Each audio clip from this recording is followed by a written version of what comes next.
In a game, in the Woldberry Forest, a warrior is badly wounded.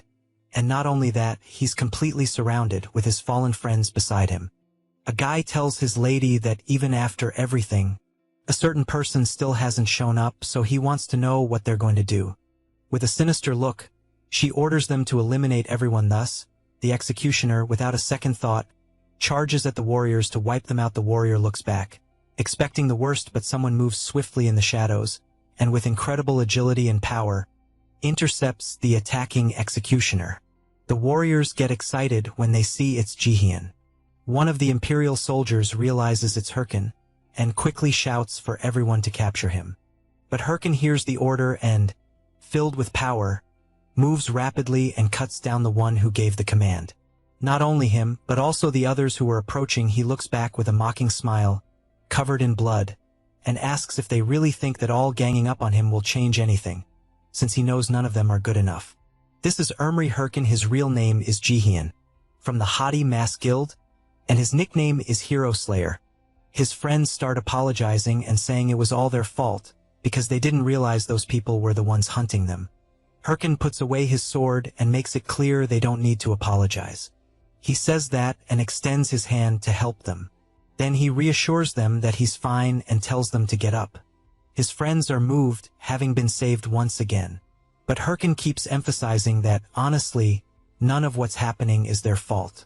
And, looking at the person sitting and watching, he concludes that they're the real pathetic losers, since the real problem is people who can't fight fairly. With a sinister look, he asks the woman if he's wrong. She just smiles without saying a word, stands from her chair, and comments that it's all very exciting but wants to know what's the point of their friendship. As she walks up to Hyrcan with two people at her side, she makes it clear that trash coming together is still just a pile of trash. This is. Her real name is Seol Yonki from the Thunder Hunters Guild, and her nickname is Thunder Queen. Hyrcan starts laughing and says she's being pretty sadistic. Considering they're the ones getting beaten by the so-called trash, she gets serious and warns him to choose his words more carefully, or she might make him regret it and leave crying.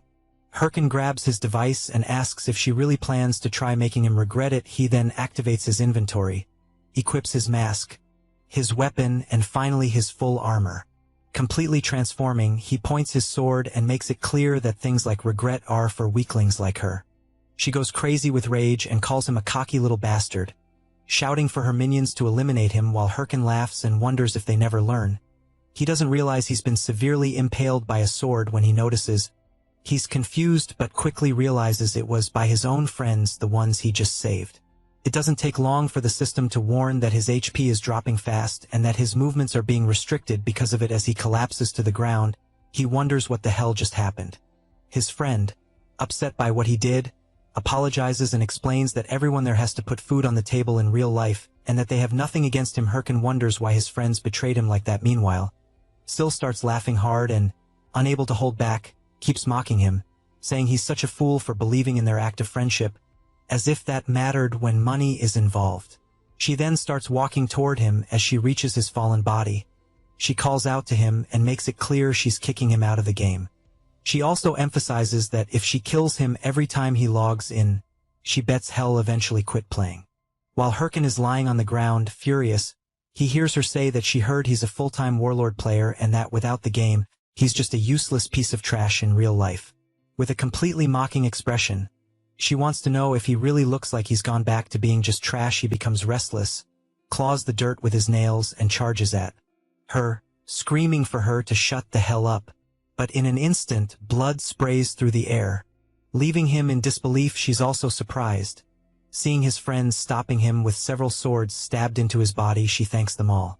With the little strength he has left, Hyrcan starts trembling and still insists on knowing why his friends did this, since the guild they had meant everything. His friend, guilt-ridden, simply asks Hyrcan to die already. Then he says they were paid a few billion just to eliminate him. Hyrcan remains disappointed in his friends, even after everything he did for them.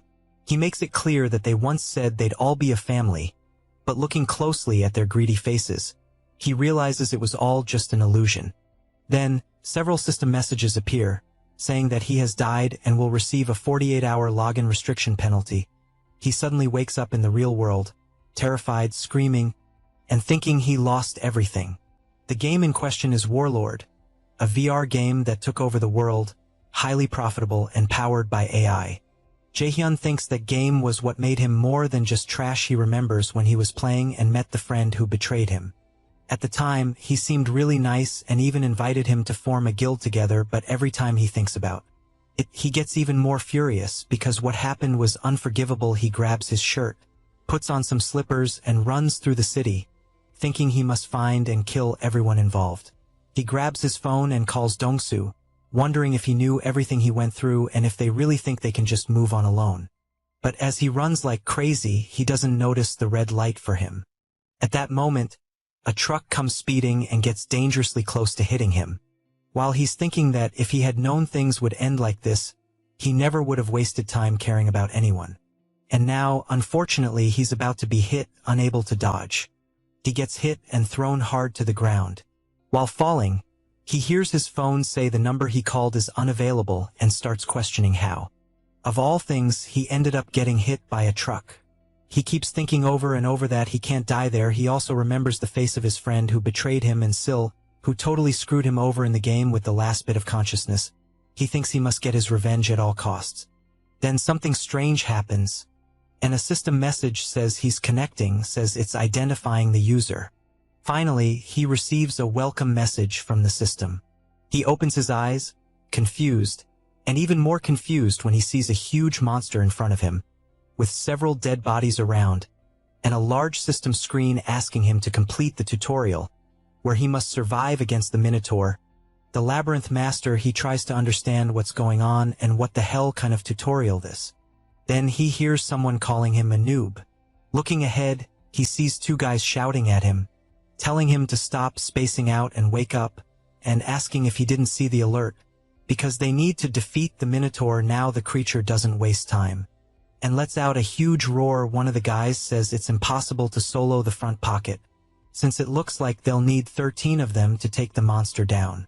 Harkin asks them to wait a second and says he wants to know if the Minotaur is that tutorial boss type, because he remembers it was removed from the game 5 years ago for being too hard. The guy is stunned and wants to know what the hell he's talking about, since the game Warlord was released only 10 months ago. That makes Harkin even more confused about the situation. He starts thinking about the release date, but soon says he understands. Harkin crouches down and picks up the sword. Then he starts walking toward the Minotaur, while the others want to know where he thinks he's going. Ignoring them, Harkin gets ready, and as he charges straight at the boss, the guys wonder if he's crazy. The Minotaur notices his opponent's approach and prepares his powerful attack. However, Harkin manages to dodge it at the last second. Increasing his speed, he lands a fierce blow, completely slicing up the tutorial boss as the Minotaur's pieces fall to the ground. The guys who were there are left speechless, unable to believe what they just witnessed. But they soon exchange sly smiles and call out to Harkin. One of them reaches out and says Harkin is really good, then asks if he wants to join their guild. But Harkin sees this request as a replay of when his old friend first invited him, so he gets super frustrated again. Then he says he just made a decision while the guys laugh and ask what he decided. They are brutally wiped out by Harkin's frustrated rage, completely drenched in their blood. He says that if he ever trusts anyone again in his new life, he can be considered a damn dog. After returning to the real world, he's startled and wonders where he is, realizing he's in a huge gear store full of people. Then he remembers that 5 years ago, he couldn't afford a VR device and had to use a demo unit. That scares him even more because it means he really went back in time, but he tosses the VR helmet aside and thinks that in that case, there's no time to waste. He runs out full speed, thinking he has 5 years of future knowledge and all the skills he developed, and if he puts them to good use, he's sure he can get his revenge. Without hesitation, he pulls out his credit card and asks the clerk for a gear device. She looks a bit startled by his request but quickly says, "All right," and that shall process the payment. Jaehyun thinks that's great and starts wondering where he should begin. Then he hears someone calling him. It's the clerk, who awkwardly tells him his card doesn't have enough funds to buy the device. He's completely stunned. Then he looks down and remembers it makes sense. No way he'd be playing there if he had money. He starts to panic, wondering what he'll do and if he has to start making money first, but he thinks that would be bad, since he can't waste time on that. Then he's startled by a familiar voice asking why he's hesitating. Looking at the big screen, he sees Syl saying the strong never fear a challenge, because hesitation is a luxury on the battlefield. Then she urges everyone to become a warlord. That's Syl, the Thunder Queen, and the game's top-ranked model Jaehyun watches the game ad on the massive screen, shocked that he just saw the person who took everything from him. He immediately remembers her saying he had gone back to being the same trash as always furious. He turns around and thinks he's in no position to be picky. The afternoon passes, and at his house, a gear device is being installed. The technician tells Jaehyun the setup is done and the gear is ready to use. Jaehyun replies okay and thanks him. Looking at something in his hand, he thinks that was the only way he could afford the device. He had to borrow the money he remembers when he went there, and the guy wanted to know how much he needed. Jaehyun said 10 million won, and the guy had no problem lending it. While Jaehyun had his hand on the table, the guy reached into his shirt and suddenly stabbed a knife between Jaehyun's fingers. And with a sinister look, he made it very clear that if the protagonist couldn't pay, things would get really difficult. Jaehyun was and that head managed to pay. Remembering this, he thinks it doesn't matter as he starts getting ready to log in. He thinks that even if he has to crawl through hell, as long as he can take down the people who betrayed him, he won't have a problem with it. Then he shouts, "Link start." The system appears, notifying that user identification is in progress. Once identification is confirmed, the system welcomes Herkin back to Warlord. He immediately thinks it's been a while since he was there, and knows it's time for her to show up, but he wonders what was her name again. Then an entity appears and congratulates him on completing the tutorial. She introduces herself as Ariadne, and says she's there to guide him through class selection. Ariadne begins using her power, and explains that he must choose a basic class, and that there are 3 options currently available. The skills he develops in his basic class will determine his advanced class later. A warrior is a fighter who uses close-range weapons in battle, and if he enjoys action-packed combat, this class is perfect. Herkin becomes a little intrigued, thinking about the warrior class since he used it last time, and knows it allows for fast leveling. But he also knows that playing solo with it gets pretty tough later, so he replies that he doesn't want that class. Ariadne describes the priest class, which is a support role that heals and empowers allies with magic. But the protagonist also refuses, and makes it clear he's not going to waste time helping others with that. Ariadne says only one option remains, and hopes the minister's play will be exciting. She then releases her power, which starts enveloping, surprising him with the energy surrounding him. It doesn't take long for the system to announce he's chosen a basic class and will be teleported to his class tower when he arrives.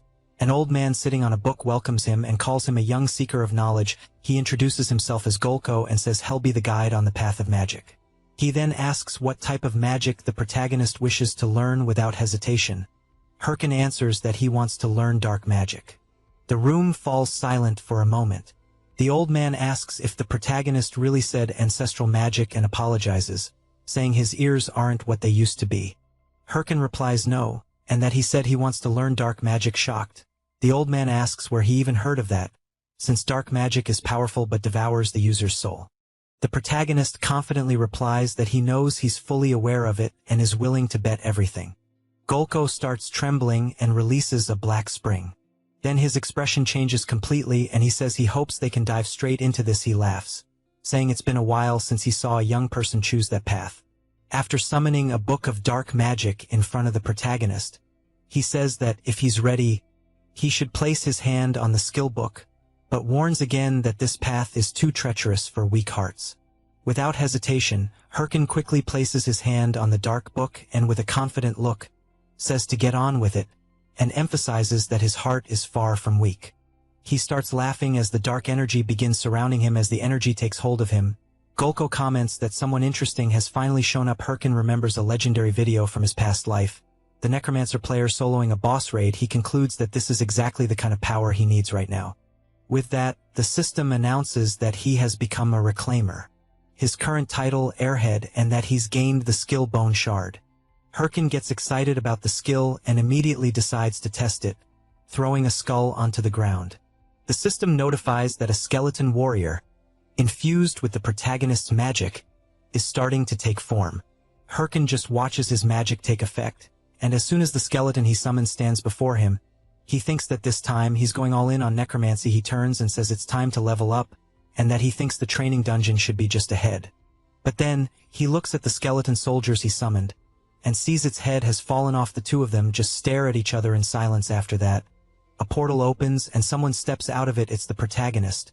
With the system announcing that he has entered the beginner training dungeon, he's quite frustrated because seeing his summoned skeleton lose its head so easily makes him think back to how the summons he saw in his past life weren't that fragile. So he doesn't get it and opens the status window of his summon. He sees his skill, Bone Shard, Proficiency F, Summoned Unit, Level 1 Warrior, Usage, creates a Bone Shard, target, infuse it with mana to summon the skeleton. Herkin wonders if maybe he overdid it a bit. That's why he thinks he needs to level up quickly. Then he hears a sound, and quickly turns to see what it is. Several charcoal wolves are approaching. Herkin gets excited. It's finally time to test his skill. Some say charcoal wolves aren't that strong, but they're very fast, making them perfect to test combat performance. So he casts his Bone Shard skill and commands it to go after the wolves.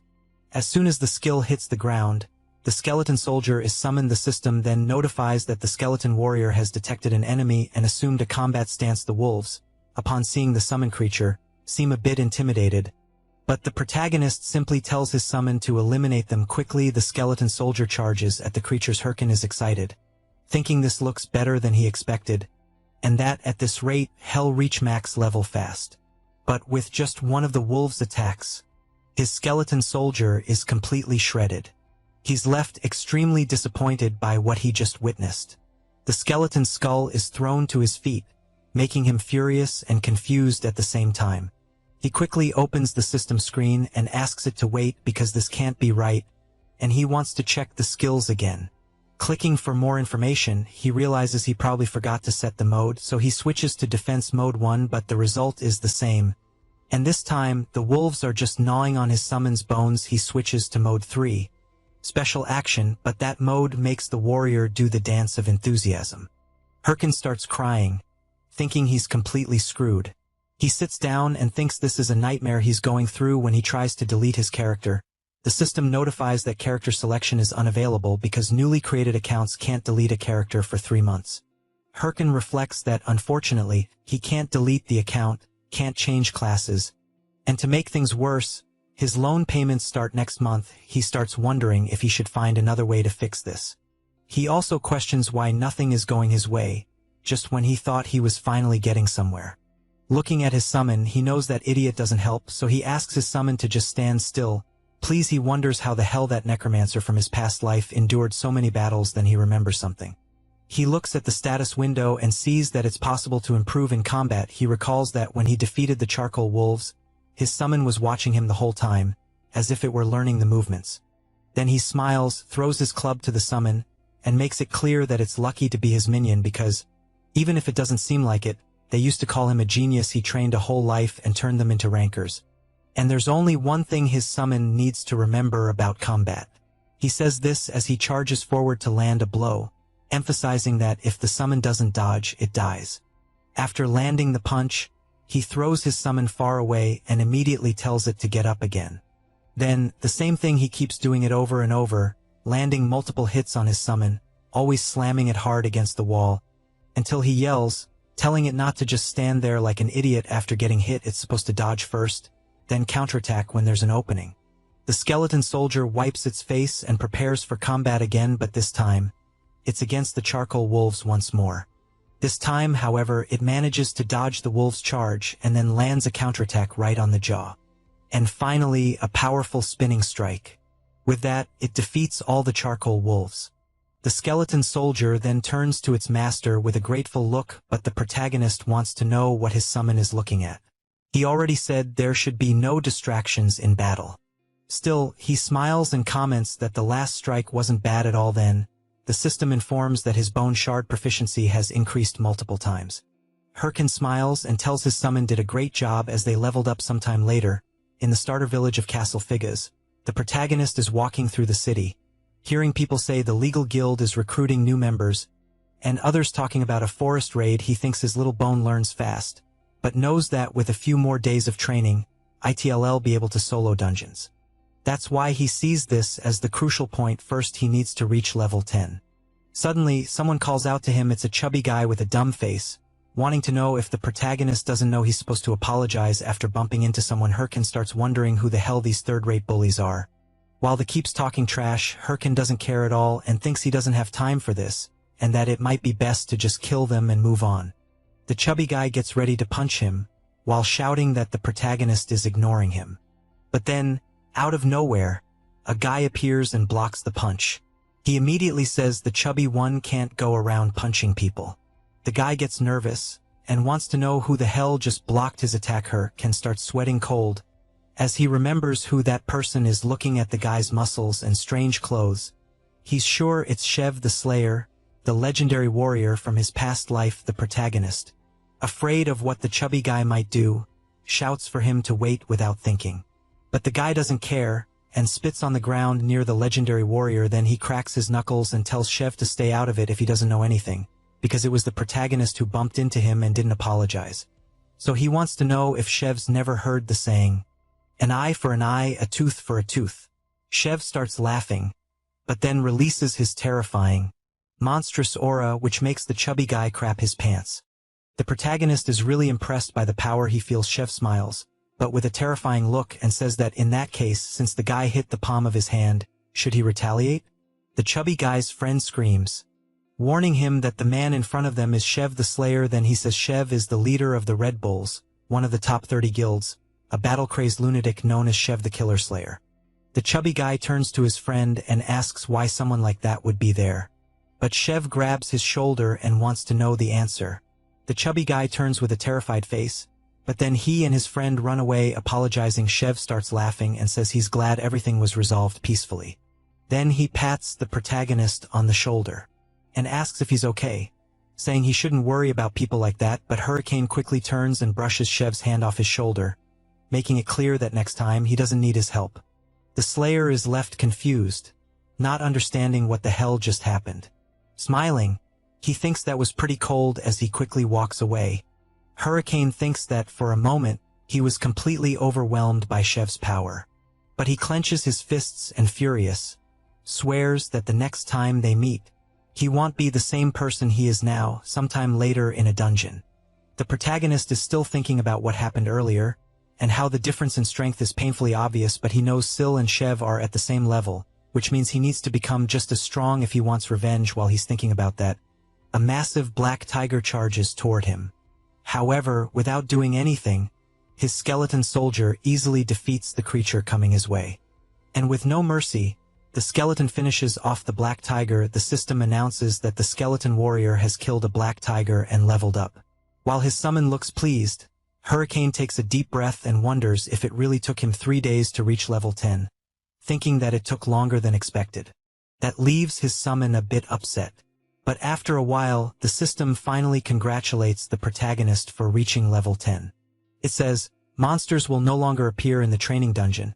His beginner mark has been removed, and his rewards will be processed. Hurricane gets excited. He finally made it. The watch is an essential device with several function stats: quests, map, inventory, and messages. The protagonist thinks it's been a while since he used it. He quickly opens his status window and sees that he's level 10. His class is Necromancer, with 3 points in Strength, 3 in Stamina, 5 in Intelligence, and 5 in Magic. He thinks it's a shame that his stats, but then the system prompts him to allocate his available stat points. He reviews his stats to decide what would best support his goals.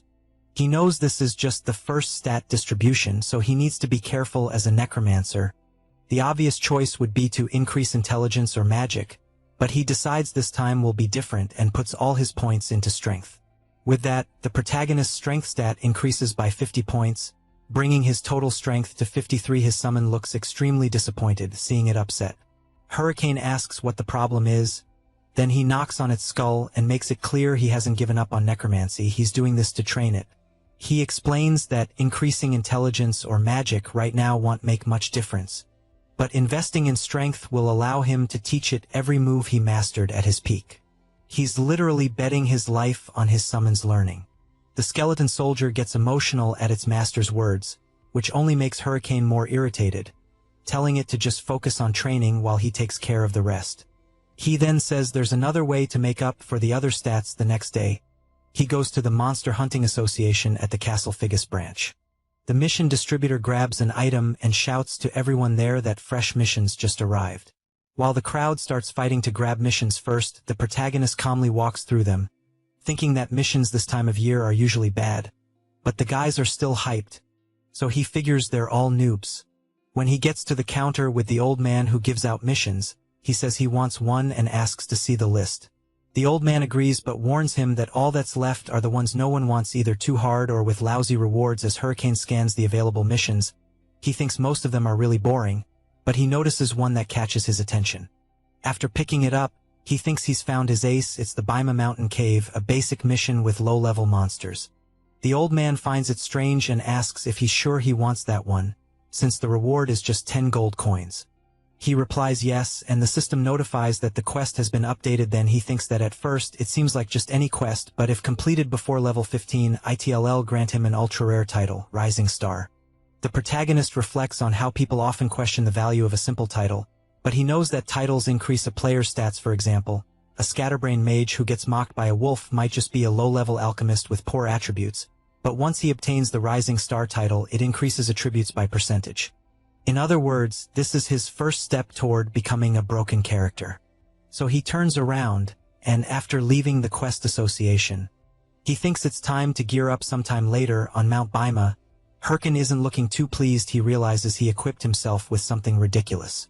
He immediately starts complaining, wondering what the hell he just did, since after spending all his money on equipment for his summon, he only had enough left to afford cheap stuff. And now he looks like a fool, but he knows he just needs to finish the quest quickly and buy real clothes. So he runs off to complete the quest right away. Meanwhile, elsewhere in the forest, a bloodied hand rises. It's a man lying wounded among the plants, calling for help until he gets dragged back. And sometime later, a warrior arrives at Mount Bima and declares that the grand adventure of the Great Multi is about to begin. He feels proud for being level 11, and thinks he might even become a top ranker in record time. Then he hears someone screaming for help, asking for someone to save their lost friend. The warrior rushes over and asks what happened. The priest says a monster started attacking them out of nowhere, but he barely escaped, and to make it worse, they ran out of healing potions. The warrior starts looking through his device and says he thinks he has some potions and tells them to hang in there. The priest starts crying and thanks the warrior, but it was a total setup. Another guy was ready to strike the warrior while he was off guard. After taking the hit, the bleeding warrior collapses and wonders what just happened. The priest thanks him again and, along with his friends, makes it clear to the fallen warrior that they'll make good use of his items. The warrior is crushed when he realizes he was tricked by such pathetic people. The priest drives his sword into the warrior, finishing him off, and says it was his own fault for falling into such lame trap. The system announces that player multi has been eliminated and removed from the game. It also says the player's watch has dropped and is now up for grabs by the bandits. The bearded warrior laughs and says nothing beats messing with noobs. With several watches on his arm, the priest turns around with a sinister look and tells his friends to go find the next sucker. They are members of the Ralph family, part of the infamous player killer gang. Meanwhile, elsewhere in the forest, the protagonist's summon is ready to battle some fierce creatures that charge at it. Hurricane snaps his fingers and switches his summon to attack mode, making it rush at the creatures without hesitation, and, with little effort, it completely obliterates them. The system reports that the skeleton warrior killed an ancient wolf and gained 375 experience after another kill, 366 more, and, finally, another 379. As Hurricane watches his summon handle the creatures, he thinks that now that he bought it a sword, it can defeat an entire pack of ancient wolves on its own. He also knows he made the right choice by prioritizing gear for the skeleton. Pleased, watching his creation grow stronger, he thinks that real gamers focus on performance, not appearance. The skeleton soldier looks back, sees his proud master, and immediately wonders why he's looking at him like that. However, Hurricane turns and replies that it doesn't matter if his summon is done dealing with the ancient wolves, then they should just leave already, because he needs to level up and get rid of the horrible outfit he's wearing. Little Bone runs after his master, but something suddenly comes flying, and an arrow hits the summoned skull dead on. This startles the protagonist, who wants to know where the hell the arrow came from. Someone approaches, apologizing. It's the same cheating players from earlier. The priest says he's really sorry, and explains that he saw the protagonist's creature from afar and thought it was a monster. They keep insisting they're sorry. Hyrcan was about to say it was fine, but then he notices the blood-stained watches on the priest's arm, as well as the warrior's sword. He quickly concludes they're scum, so he starts acting, smiling and saying it's fine, but asks if they happen to have a mana potion. The priest apologizes again, and says unfortunately they don't, but offers to help him level up since his mana will naturally recover with each level up. The protagonist keeps pretending he doesn't suspect anything, and says that sounds good. The priest insists it was their fault, so they'd be happy to help. Looking at the monsters ahead, he calls his group to battle. He explains that they'll weaken the monsters, and the protagonist can deliver the finishing blow as they move in. The priest quietly asks if everyone knows the plan. They all respond yes. The warrior whispers that Hell take aggro first, then the mage says Hell cast an attack buff second, and finally, they'll accidentally let the monster loose toward the clueless protagonist. That way, the poor idiot will panic when he sees the beast charging at him. So they all just wait for it to happen. However, they're quickly left speechless, unable to believe what they're seeing. The protagonist's summon easily defeats the creature. Hyrcan then says he's fine and asks them to just keep going. They start wondering what kind of summon he's using, and maybe his level is higher than they thought in that case. They decide to start sending multiple waves at once against him. Then, while he's distracted, the warrior sneaks up behind him as he's about to strike. He thinks all he needs to do is defeat the summoner. But when he attacks, Hyrcan easily dodges it, leaving the warrior confused as hell. His target just dodged an attack from a blind spot. With no time to react, he gets hit by a brutal blow from the protagonist. The priest panics and shouts, wanting to know what the hell is going on. Hyrcan snaps his fingers and calls for his summon, Little Bone, who immediately joins him and charges at the thugs alongside his master. They scream in fear, begging them to wait. But with no chance to defend themselves, both are attacked by the coordinated strike of master and summon after their bodies crash to the ground. Hyrcan makes it clear he knows their kind all too well as he walks toward them. He says they're the type who earn people's trust just to stab them in the back and take their loot. But he admits that if he still thought like before, he might have fallen for it. The blood-covered priest starts screaming in desperation, begging the protagonist to wait a second and just take all his items and go. But sadly, Hyrcan makes it clear it's too late. He no longer trusts anyone. He says that, then mercilessly finishes off his opponent. At that moment, the system announces that player Ralph has been eliminated and that the 8 watches he carried have been dropped. After seeing how many watches Ralph had, the protagonist becomes furious, thinking the guy really was a scumbag. But something about it also makes him happy. He knows Hell make good use of the drops. First, he's gonna get himself some proper clothes. But as he turns around, he sees his summon kicking the already defeated warrior, so he calls out to him and asks if he wants any of the drops lying around. Then the protagonist extends his hand and starts healing the wound caused by the arrow his summon took. It doesn't take long for Little Bone to be fully healed. He then raises his sword and strikes a heroic pose. Hyrcan looks at his excited summon and says, "It really looks like he's happy." The protagonist also comments that appearance doesn't matter in the game. But while striking a ridiculous pose, he emphasizes that what truly matters is being beautiful on the inside. As his summon stares in shock at its master's absurd pose, Hyrcan smiles and says the priest's dropped watches were truly a jackpot. There's less than a 1 chance that when someone sells another player's watch, the inventory will drop random items like rare gear with stat bonuses. For example, the goblin's black pants he equipped, which grant 5 extra points in mana and 5 in intelligence. Also the Sword of Ancient Essence, which gives 10 more points in mana, plus the skill books, from which he obtained the Book of Demonic Curse. And lastly, the most important, lots of gold. Hyrcan picks up a mask from the inventory and thinks that thanks to the fools he defeated, this was faster than expected. He then concludes that Hell soon start recording his gameplay and knows Hell need the right style for that.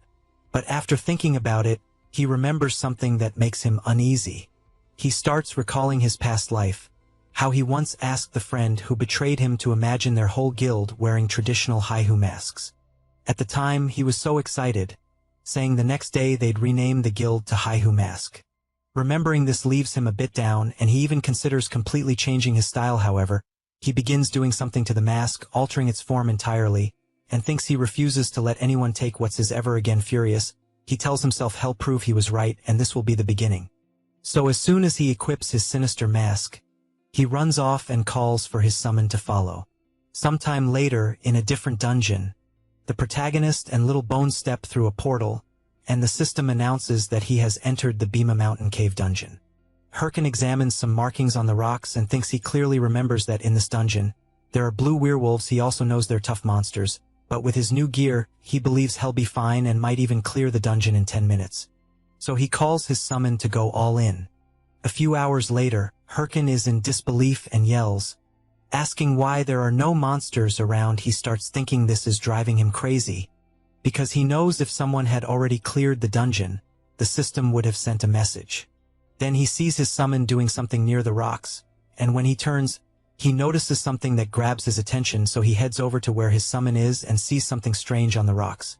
Suddenly, a massive dark energy begins to swell. The system announces that the protagonist has discovered an instance dungeon and asks if he wants to enter. He falls to the ground, startled, and says that must be why no monsters were spawning, because instance dungeons are random dungeons that appear inside another dungeon, and when they do, the normal dungeon shuts down until the instanced one is completed.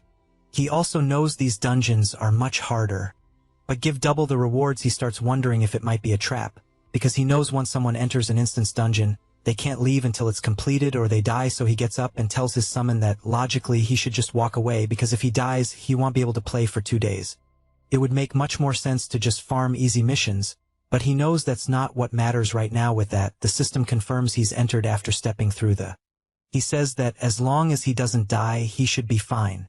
But soon, a bright light covers his face, and as he tries to look around, he wonders if the place he's in is an ancient arena, also feeling an intense atmosphere. Then he gets startled by a powerful tremor, which was caused by a massive, sinister werewolf standing before him. It's a corrupted werewolf of unknown level. The creature doesn't hesitate and immediately launches an attack at the protagonist, who is still trying to understand what's happening, and, unable to defend himself, is struck and thrown hard against the wall. Little Bones sees his master in trouble and immediately gets furious, assuming a battle stance. But Hurricane laughs and says this is perfect. He keeps laughing and says his luck is insane, since a corrupted monster appeared. He's convinced this must be material for a main quest. He then calls for his summon and makes it clear that if they can't defeat the werewolf, they can say goodbye to dinner. With that, he charges at the creature. Little Bone gets ready too. Then, he lays down his sword for his master to step on and leap toward the corrupted werewolf. The creature lets out a loud howl, but Hurricane uses his skill Curse Release, and his sword is instantly infused with the energy of the demonic curse. The werewolf has no idea what this mere human is doing, but in the blink of an eye, it's struck and has one of its arms sliced off.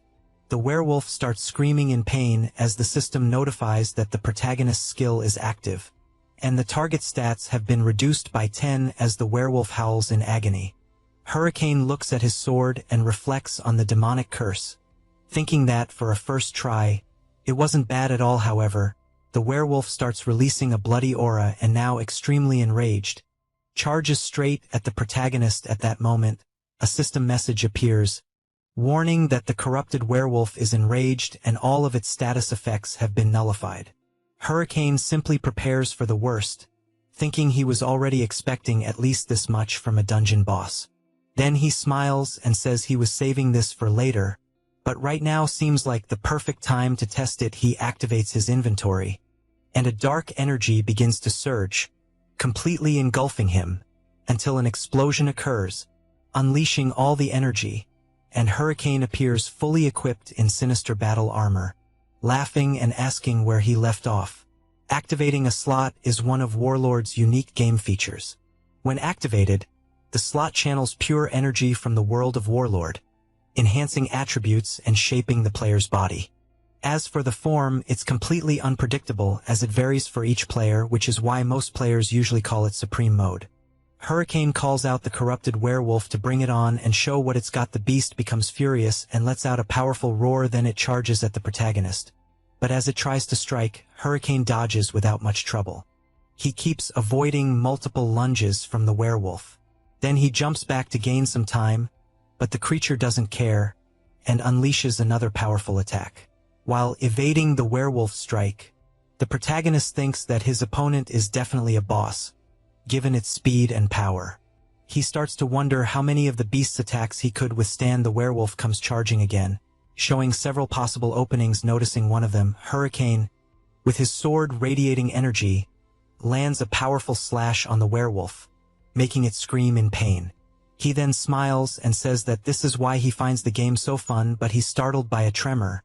As the werewolf is still not defeated and is attacking again, Hurricane takes a deep breath and realizes his opponent is still enraged and that he can't afford to relax in battle. While Airborne and the werewolf about to grab him with its claws, the protagonist looks to the side, wondering if his summon is just hiding something. Then, Little Bone jumps onto the werewolf and manages to cut off its other arm. Hurricane immediately shouts to his summon, saying it's time for the attack they practiced. The werewolf is left confused and helpless as it's hit by their combo attack. The attack was so fast that they managed to land several simultaneous strikes, slicing the enemy completely, and the system announces that they have defeated the corrupted werewolf. Hurricane then deactivates his slot and comments that it wasn't bad at all. Next, the mission card the protagonist selected starts spinning and glowing brightly. It reveals that the Mount Bima Cave mission, Defeat the Monsters, has been completed and the protagonist received 10 gold coins as a reward. The system also announces that the Skeleton Warrior defeated a high-level monster and the skill Bone Shard has been upgraded to rank E. Additionally, the protagonist also obtained the werewolf's skull and hide. While his summon celebrates, Hurricane notes that it seems like instant dungeons really do have the best drops. The system continues by announcing that the protagonist obtained the Corrupted Tracker's necklace, a unique chronicle item. It boosts all class-related attributes, plus 18 to all stats. It's bound to the user, non-transferable, with only one requirement: the user must have the Corrupted Tracker title. Hurricane is quite surprised by this drop. He knows he can't sell it, but it's still a higher class item than any standard one. He gets even more surprised as he also earns 3 new titles. Rising Star, which grants plus 3 to intelligence and mana. Hurricane knew he was going to get that one. The next title is Hero Challenger, granting plus 3 to stamina. Hurricane comments that he even got a group title since he soloed an instant dungeon. And finally, the Corrupted Tracker title. He's quite surprised and wonders if this is the introduction title for the first chapter of the main quest. The Corrupted Count. Hurricane knows that the main quest is the foundation of the Warlord game world, being a crucial storyline. And because the rewards are insanely good, every player wants in, no matter what. It's the core content of Warlord for players. While trembling from all the rewards he received, he thinks that even in his past life he barely made it to chapter 4. He gets excited and thinks that what he got wasn't luck, but a jackpot, so he yells to log out. Immediately back in real life, he sees a breaking news live stream with a player announcing that his guild, Hydra, has officially entered the final phase of the Corrupted Count scenario, and that they aim to complete it within 3 months. Jaehyun pauses the live stream and feels really down, because what he thought was a jackpot in game turns out to be nothing in the end. Then he gets furious and starts banging his head on the desk. Since that player and his guild are already in the final phase, he considers that maybe he has no choice but to stay out and wait for the next chapter. But then he gets an idea. He goes back to his computer, thinking that maybe this is actually the perfect opportunity, since he knows the entire world is currently focused on the Corrupted Count, and the first main quest of Warlord is about to be completed, so he wonders if anything would change if he posted his video about the Corrupted Count, thinking it might go viral. Jaehyun thinks it was a great idea to have everything recorded, so he knows he needs to edit and upload it to Tube as fast as possible. However, he also knows that editing is the key, and he can't just leave that to anyone, meaning there's only one person for the job. The legendary editor from his past life. The filmmaker, Ramani. She sees the protagonist's request and wonders who this person named could be.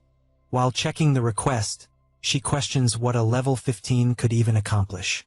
Maybe the starting cave, guessing it's just some rich newbie making a flashy video for social media, until something catches her eye and she ends up genuinely shocked, remembering a certain person. Then she gets really excited upon realizing who it is. This is Ramani, a freelance video editor, and her in-game nickname is Hell's Mouth. Meanwhile, elsewhere, a woman is watching some news on her tablet. One of her employees rushes in, asking if she called. She says a new video about the Corrupted Count has just been uploaded. She hands the tablet to her employee and says it's quite interesting, since a level 15 defeated a corrupted werewolf solo. The furried guy laughs, and says her team also saw him, but made it clear that corrupted werewolves are low level, so they didn't think it was worth tracking. She smiles and says she liked it, then she asks her employee to bring the person from the video to her. This is Xiaolian Che, heiress of the Thunder Corporation, the biggest business conglomerate, and her name in Warlord is none other than Thunder Queen Sil. The next day, the protagonist is quite surprised looking at something on his phone. Seeing the video he posted the day before, he notices it already has many views. To be exact, over 6,000 views. He feels awkward, knowing it took him months to reach that many views in his past life. Looking at the message Remini sent, asking if he saw the view count, he realizes something else has changed. She contacted him first. He knows that normally she never reaches out first, as she's supposedly a very mysterious person. Then she asks when he'll send the next video. Xiaolian lies back in his pod, takes a deep breath and says he's wondering that too, since he has no idea what to do for the next video, and there's no way he's gonna find another monster like that werewolf with the ear again. So he thinks it's better to start making videos only once he reaches level 50. That said, he turns on the VR device, begins logging into the game, and thinks he needs to strike while the iron's hot. Meanwhile, Shev the Slayer is watching the protagonist's video. He comments that no matter how many times he watches it, the protagonist's moves always seem impressive. However, he becomes intrigued by something while watching the video, and wonders if he doesn't already know him from somewhere, as he seems very familiar. Then a beautiful woman arrives. This is Yel, affiliated with the Red Bulls. Shev tells her he's talking about Herkin, the one with the Haho mask, and that he's one of the trending topics right now. She wants to know if her friend is watching the video again, saying it would be strange if he weren't familiar. When Shev watches it all the time, the blonde guy takes a deep breath and, all excited, shouts that the game makes you feel like you're moving in real life. So when people play for the first time, they tend to be shy with their movements, but that's not the case for the protagonist. Then he asks if she saw how the protagonist trained his summon, since it's on another level compared to other necromancers. Yel starts getting annoyed with her friend's chatter and yells at him to shut up. Then she starts pushing him and tells him that if he's going to keep talking nonsense, he should go back inside, because they're going live in 5 minutes. Shev smiles, winks, and says he really likes her. Crossing her arms and taking a deep breath, she says that if he really does, then he'd better do well in the upcoming livestream. She then says that over 200,000 people bought tickets just to see him, the leader of the Red Bulls and the man ranked 9th in Warlord, the Slayer Shev. With that, as the livestream begins, a dungeon portal appears, and both he and the members of his guild get ready to enter. Shev smiles and, pointing his blade, tells everyone to prepare for battle. Meanwhile, at the affiliated Raiders Association of Castle Figus, Herkin is very disappointed and starts slamming the table because there are no missions available. He wonders how there could be absolutely no good mission, so he considers taking a break from making videos for now. The old mission man approaches and says he knew the protagonist was the adventurer who cleared the Mount Bima cave dungeon. Herkin remembers the old man. He introduces himself as Hotan, and wants to know if the protagonist has a moment. After going to a more private place, the old man says he's heard everything and knows the protagonist even encountered a mutant in the Mount Bima cave. Herkin is puzzled, thinking he doesn't remember any such quest, so he says he just saw a werewolf with strange eyes. Hotan turns and says that's what he thought, as he believes there's a strong chance the monster the protagonist faced had been exposed to the power of the. Herkin finds this odd and wonders if the old man has lost his mind, but Hotan emphasizes that he doesn't know exactly who it is, but it's certain that the protagonist's power is causing monsters to go mad, and several are becoming victims. That's precisely why the Raiders Association has placed a bounty, but before he can finish speaking, his arm is suddenly grabbed. Herkin, eyes gleaming, says he'd like to help capture this wicked bastard. He says this thinking it might be a hidden quest and that he needs it as soon as possible. The old man tries to explain that he thinks it's too early for the protagonist to take this on, but Herkin doesn't care and makes it clear everything will be fine. Hotan gets a little embarrassed and says that, in that case, he'll give the protagonist a chance, depending on how well he does. Then, he says there's someone named Ahimber in Castle Bangsu, east of Castle Figus, which surprises Herkin when he hears the name. The old man goes on to say that this person will be able to guide him and that he'll also write a letter of recommendation. Thus, the quest, Ahimber's Teachings, is created with the objective of finding Ahimber and showing Hotan's letter of recommendation, with a skill book as the reward. Herkin leaves the Raiders Association and shouts in joy. Then he wonders if this is really happening and if, by any chance, he actually got a quest to become a Himber student, knowing that this person is one of the 7 disciples of the Grand Mage Boken, since all mages want to meet him because he provides rarer skill books. In other words, he's a very important NPC in the game. So he runs off happily, thinking he probably got this opportunity because the Rising Star title combined with the main quest of the Corrupted Count, and that if things go well, he figures he won't need to worry about video material anymore. Until he stops and realizes he almost forgot something he needed to do first. Then he heads into a forest, uses his bone fragment skill, and summons it. After Little Bone appears, he realizes he hasn't checked the rewards from the last battle. So he decides to start by using the werewolf skull. He didn't sell. The system asks if the protagonist wants to use the werewolf skull to enhance the skeleton warrior. He says yes. The system then informs that the skeleton warrior gained werewolf traits and received 2 extra points in toughness. Hirkin knows it's now time for the corrupted tracker's necklace. So he wastes no time and equips it. The system announces that the effects of the corrupted tracker's necklace have been applied to him, giving him 18 extra points in all stats and boosting all class-related attributes. Hirkin knows everything is going well, since his preparations are complete. Next, he grabs 2 more bone fragments and throws them on the ground, summoning 2 more skeleton warriors, which leaves his primary summon confused. Hirkin tells Little Bone that from now on there will be 3 of them and they'll fight as a unit, so they'd better get along with each other. As the protagonist sets out with his 2 new summons, wondering what kind of monster might be in the area, Little Bone goes crazy, thinking he was supposed to be the master's only pupil. Doesn't take long before they encounter a level 25 forest bear. It starts attacking repeatedly, forcing the protagonist to dodge them all, until the wild bear finds an opening and charges. Hirkin panics, thinking he won't be able to dodge in time, but then he smiles, snaps his fingers, and says he grabbed the bear's aggro.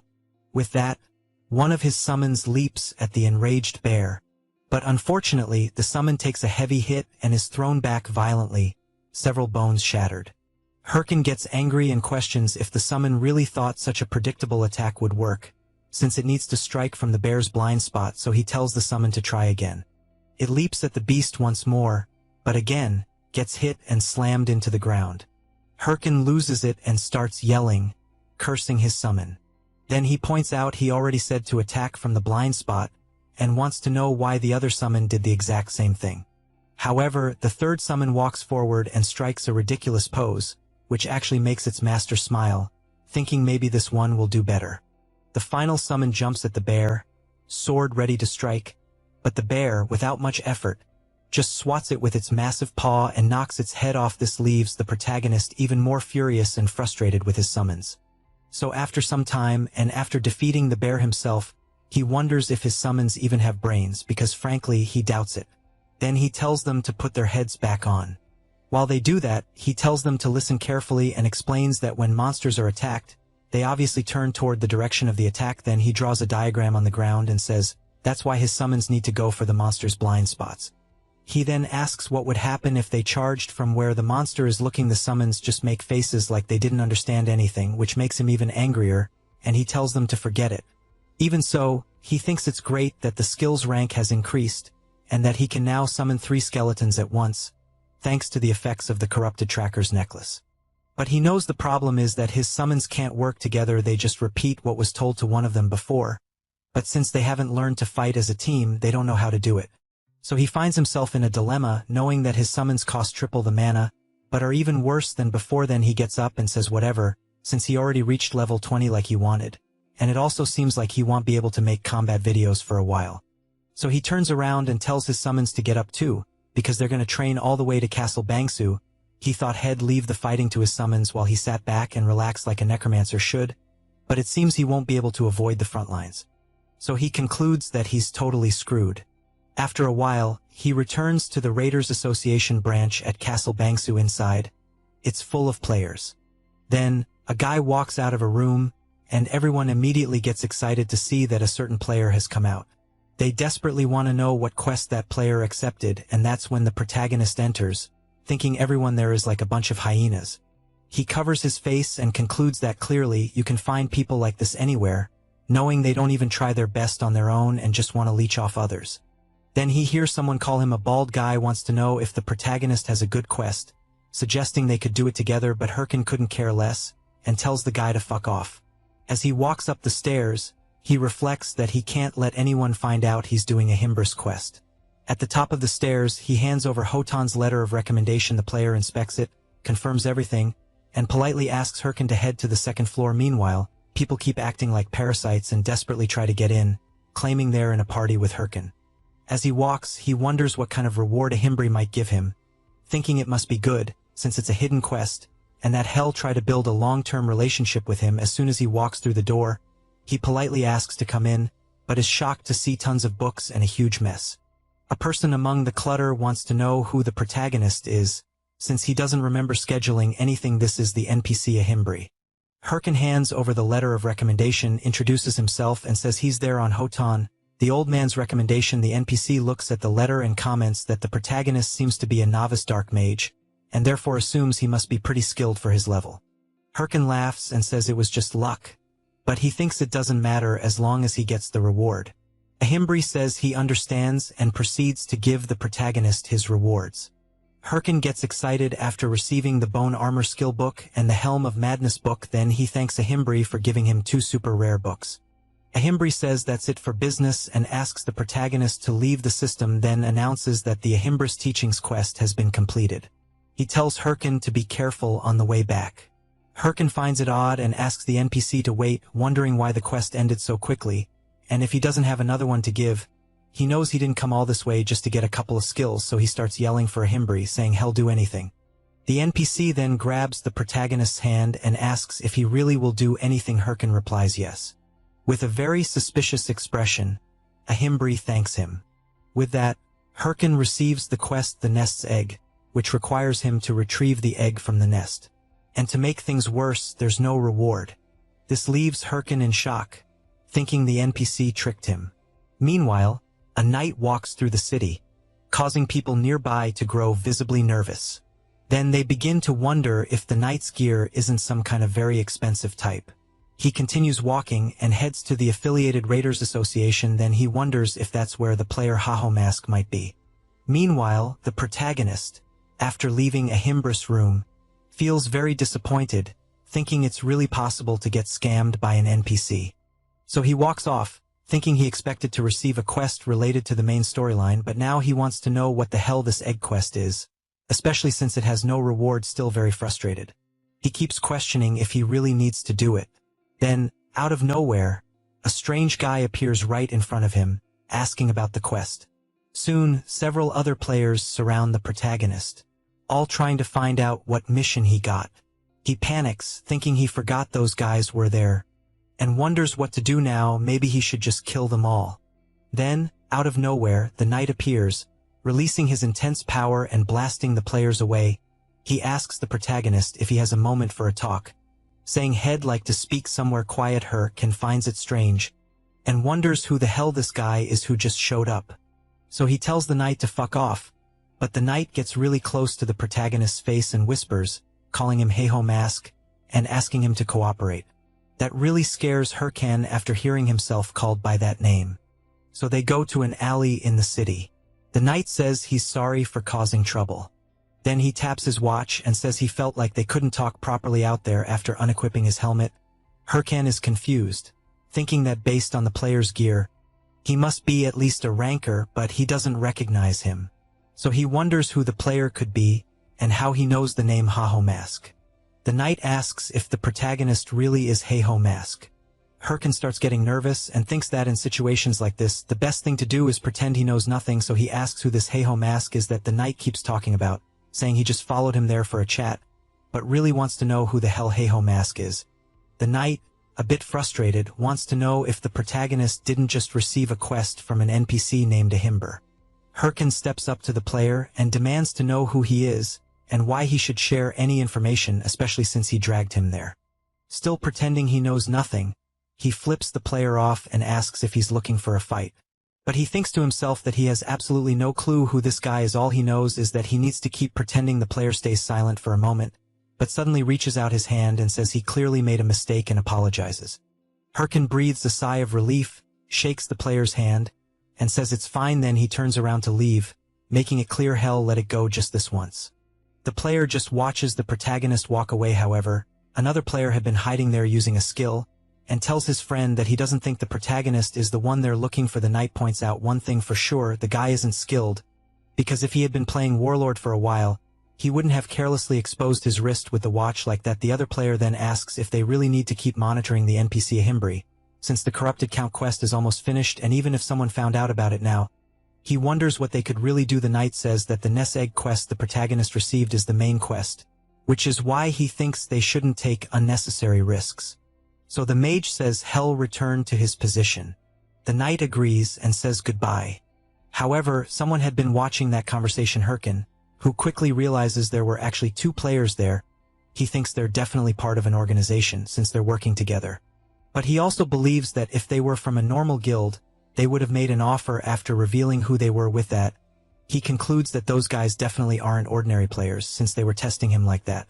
But he remains curious, wondering who the hell those players were. The next day, Hyrcan is still puzzled about what happened, thinking there must be something more to the Ness Egg quest he received. He figures they probably saw his video, and already knew the Heiho Mask would receive a Himbris quest, especially since they let him go so easily.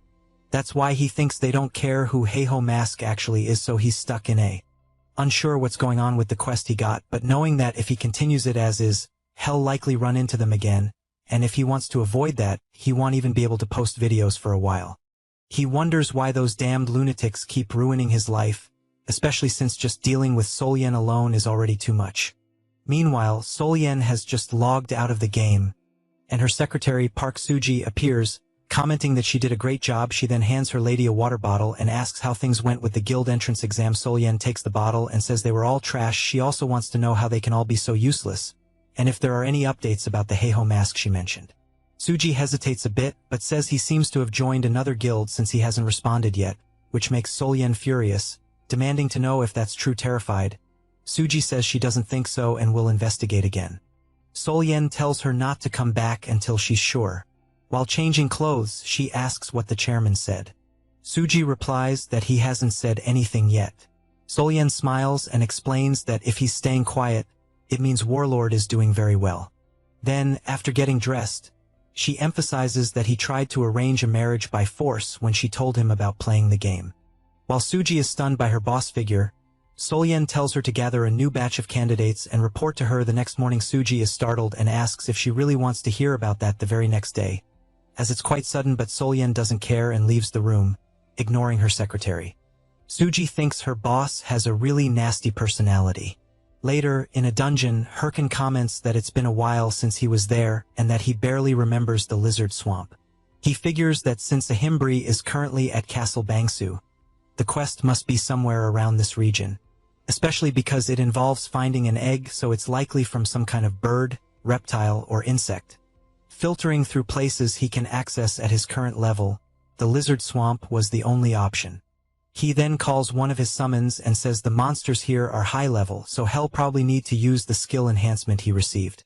Referring to the Helm of Madness, he knows he has to draw a mark and cast the proper spell. So he activates the helm and his summon begins to change. Its gaze now filled with a bloody energy, it quickly starts releasing a powerful aura that leaves the protagonist stunned. He gets really excited seeing his summon transforming into something incredible.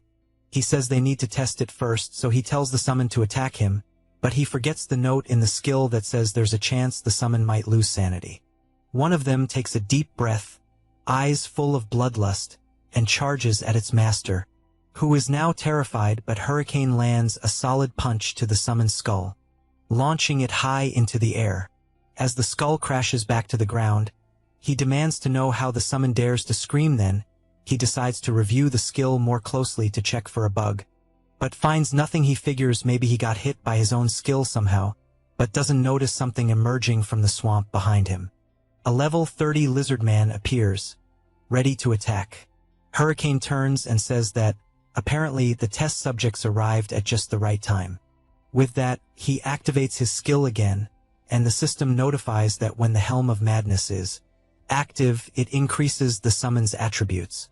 And currently, the boost rate is 12x. Hurricane also activates Bone Armor, equipping his summon with armor, But for now, the only available piece is the chest plate. With that, all his summons are ready for battle, which makes the lizardmen a bit nervous. So Hurricane orders his summons to wipe out the monsters. They unleash a series of attacks, forcing the lizardmen into full defense. One of them takes advantage of a distracted enemy, appears behind it, and strikes with a powerful, merciless slash. It doesn't take long for the system to announce that the skeleton warriors killed 3 lizardmen and earned 864 experience points, and that the protagonist leveled up twice. Hurricane watches his summons and bursts into laughter, full of excitement. Then he tells his summons that for the next week, they'll be hunting monsters while searching for the egg, and if that's not the right region for the quest, they'll move elsewhere. While calling his summons to head out, someone watches him from afar. It's a bold woman. She plays coy, thinking about how she'll introduce herself. She keeps thinking how beautiful she is, then admits to herself that's not what she meant to think, but knows it's true, and there's nothing she can do, since everyone likes her no matter what. That's why life has always been easy for her. When she pretends she's in trouble, her slaves always come to help. But as soon as she takes a step, she slips in the mud and falls face first into a puddle. Furious, she thinks about how much she hates this place. She then remembers that one of her slaves brought her there to help her level up, but in the end he died quickly, and now she's stuck there. Watching the protagonist from a distance, she knows the monsters there are too strong, and the terrain is difficult. Then, as she stares more closely at the protagonist, she gets an idea. Maybe she just found herself a new slave. He hears a strange sound, and when he looks back, he sees Ilya stumbling before collapsing on the ground, asking for help. She puts on a pitiful face and says she hurt her legs because of the monsters, but inside, she's thinking the fool in front of her will fall for her act, and won't resist helping a damsel in distress. But the protagonist doesn't care at all and simply turns away, continuing on his path. That leaves her completely stunned, wondering why the hell he acted like that. As she shouts for help, Hurricane just thinks another lunatic has shown up. Ilya bites her lip, absolutely furious, wondering how he dares ignore her. Hurricane continues his journey, fighting several monsters along the way, and while he gets bored watching his summons handle everything by themselves, he notices that the same woman is still following him. He realizes he's been ignoring her to avoid wasting time, but she just keeps following. So he starts remembering the faces of the players who tried to trick him a few days earlier, getting angry, thinking that if they're in the game, they should at least play properly. He concludes it's better to deal with this now, so he finally turns around and asks the woman what she wants. She approaches and says she dropped her sword in one of the swamps while hunting, and asks if he could help find it. Hurricane makes it clear that when he finds the sword, she'd better disappear from his sight. She gets excited and starts thanking him non-stop, saying she won't forget his help. But internally, she thinks she just fooled another idiot. After walking around the area, they eventually find the sword she mentioned. Ilya thanks the protagonist again. He says it's fine, and reminds her not to forget the promise she made to disappear once she got the sword. He takes a deep breath and orders his summons to go retrieve the sword. They quickly head over. While laughing, she thanks him once more. But he knows that necromancers are nothing without their summons. So she takes advantage of the fact that the protagonist is distracted and attacks him. Just as she's about to succeed, Hurricane quickly turns around and tells her she's really slow. Then, while she's still surprised and trying to figure out what just happened, he grabs her clothes and throws her high into the air, making her fall straight into the swamp. She emerges from the water and starts cursing him. Furious, she demands to know if he really thinks he'll get away with something like that, because her bodyguards will find him and destroy him. Hurricane starts laughing and tells her to look behind her. She turns around, wondering what's back there, and sees several lizardmen. While Ilya tries to defend herself as best she can, Hurricane makes it clear that she still has a long way to go before she can trick him. He also points out that he could see her intentions from the very beginning.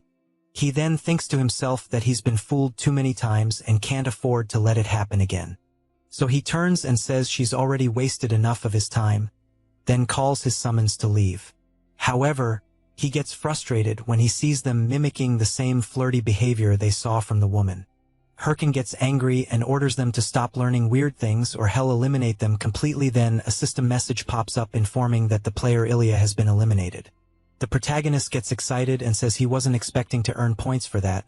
Since he didn't eliminate her himself, then he remembers her yelling that her bodyguards would come after him and figures they probably don't even exist. Head even bet someone like her doesn't have anything like that. However, a group is watching the protagonist through a recording device and they are furious. Sometime later, still in the swamp dungeon, someone is injured and has a sword pointed at them. Hyrkin, while leaving his sword stuck in the player, tells the protagonist to screw off and calls him an enemy of Lady Ilia. Hyrkin says he's going to ask a question, wanting to know why the player is going so far for her, since it's not like he gained anything from it. And that's why he really wants to know if he thinks she'll date him if he avenges her. The player suddenly starts smiling, which confuses the protagonist. Then the player laughs maniacally and yells that it's because he loves her. So Hyrkin eliminates him mercilessly and thinks the whole thing is a joke. Then he starts thinking about the girl from earlier who tried to deceive him, which makes him remember her. He never thought what she said about having bodyguards would turn out to be true, but knows that because of it, he's been running into crazy bums like them every day. He gets excited, thinking he's pretty eager due to not finding any missions, especially now that there's a bunch of shameless people trying to get him. He then wonders if he should find that woman and kill her again, but concludes it's better not to, as it might cause even more problems with that. The system informs him that he obtained another unowned watch, as well as 5,000 gold coins, goblin leather boots, and the rare quality promise necklace. Hyrkin wonders if the promise necklace he just picked up isn't one of those super rare items that could be sold for 800,000 won. He gets excited and shouts that love is great, thanking the idiots while thinking he'll finally have a fancy dinner. Suddenly, a guy appears shouting that the protagonist is right in front of him. Hyrkin turns around excitedly, saying that the guy who killed Ilya is here. However, he finds himself face to face with several warriors, so he starts running away from them, as he didn't expect there to be so many. While running, he wonders how many there are and if it's really possible for so many people to be obsessed with that woman. Then he decides to stop running and summons his minions. One of the players comments that those are the summoned skeletons they had heard about, and says hell let his friend handle it like they agreed. He takes a deep breath and uses his love power skill, easily cutting through all the summons. While the protagonist screams that such a skill doesn't even exist, then he sees a system notification that his skeleton was destroyed. So he thinks they seem to be a higher level than him, and since there are so many, he doesn't think he can fight them head on, so he boosts his speed even more, leaving them behind, and swears that once he levels up, he'll find and eliminate them. After running for a while, Hyrkin stops to catch his breath. He soon thinks that it's hard to shake players off because his level is lower, and for now, he just needs to keep moving. Then he's surprised when he feels something strange in the air. He turns around and wonders where he is, knowing that the place is very different from the rest. He realizes he doesn't remember a place like this in the lizard swamp, and that he's been in the area for days but has never seen this kind of black swamp. After thinking a bit more, he concludes it must be what he suspects. Meanwhile, the players are searching for the protagonist, wondering where he went. Then the chubby one yells that he might be ahead, since he sees a skeleton, but what they're actually seeing are the protagonist's summons dancing like they're in a club on top of something strange. They're stunned by the sight. The chubby one gets furious, curses the protagonist, and says that it wasn't enough to hurt Lady Ilia. Now he dares to insult them like this. Without thinking twice, he charges straight at the...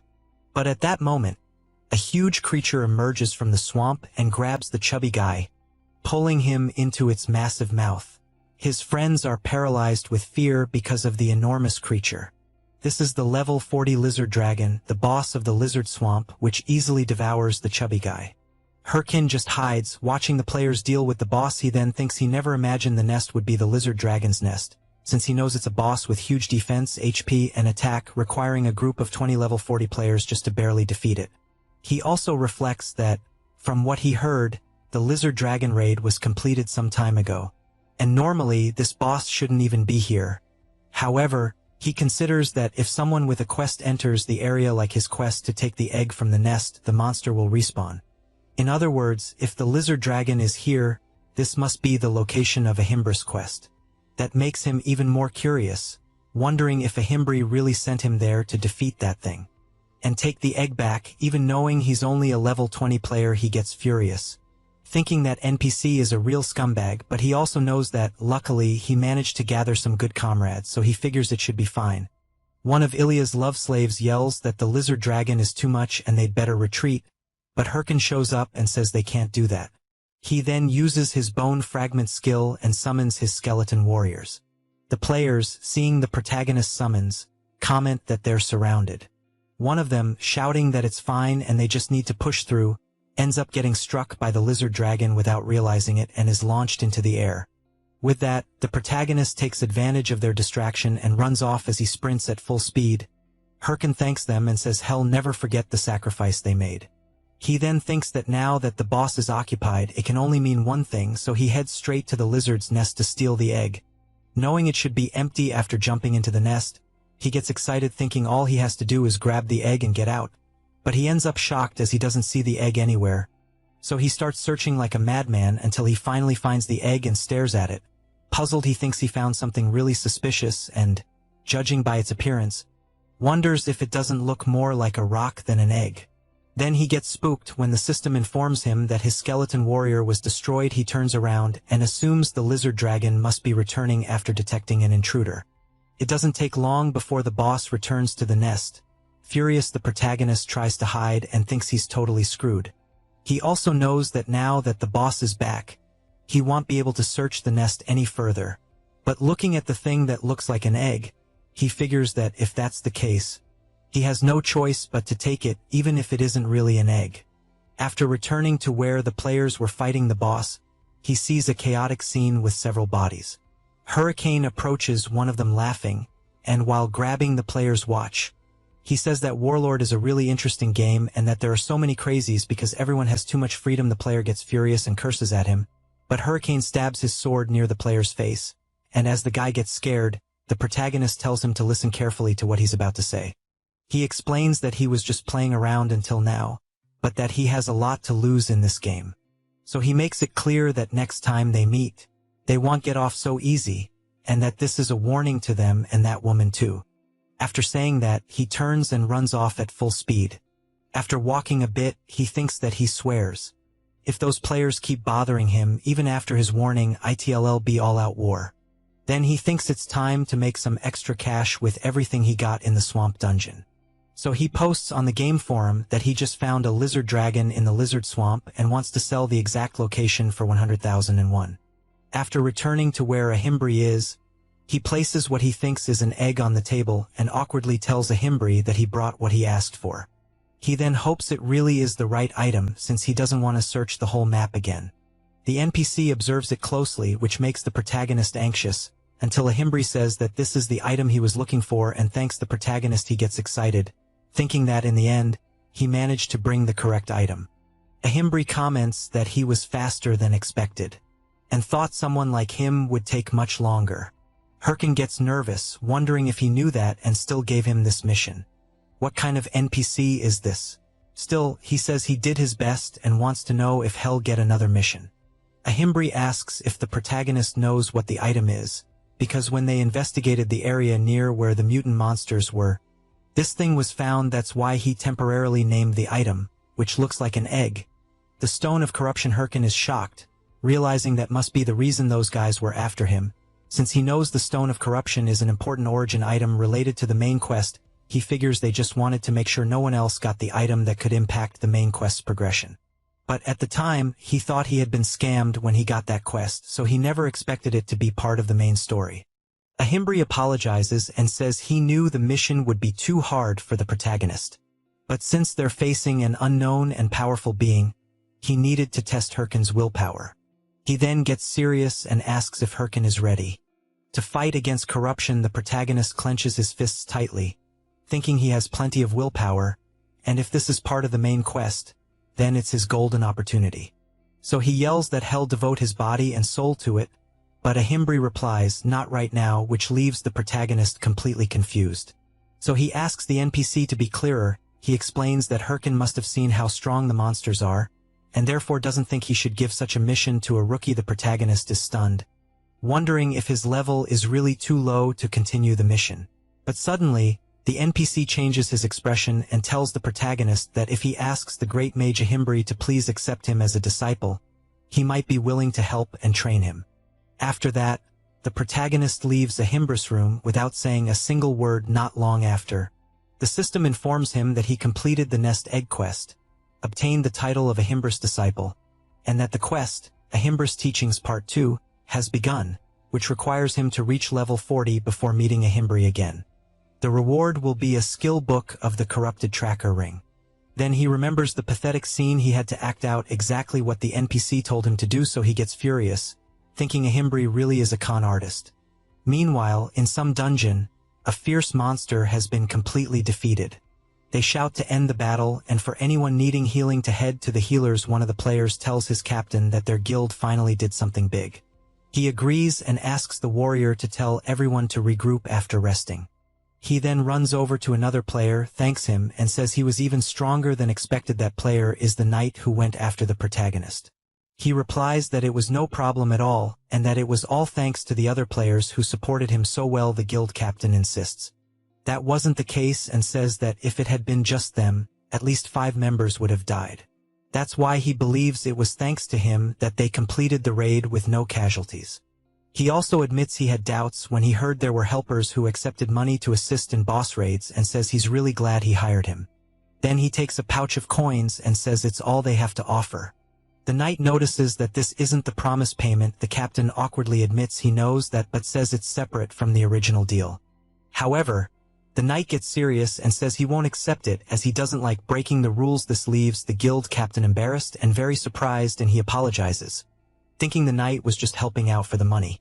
While the captain wonders why a ranker would take on such a low-level raid, the knight walks off, saying he's going to collect all the items from the nest as promised. The captain yells to warn him that there probably isn't anything of value in the nest. Meanwhile, the player thinks he got really lucky since he never imagined he'd get a chance like this to obtain the Stone of Corruption. He remembers being worried when he heard the lizard dragon had respawned, thinking that Heiho Mask might already be on the quest. But since the lizard dragon was still alive, he assumes the protagonist must have failed. So he jumps into the nest and thinks that defeating a boss isn't something you do with mechanics alone. He gets excited, knowing that all he has to do now is grab the Stone of Corruption and stop Heiho Mask from completing the quest, but then he's disappointed to realize the Stone of Corruption isn't there. He starts trembling with rage and shouts, cursing the protagonist. Meanwhile, the protagonist is logged out, staring intently at his phone.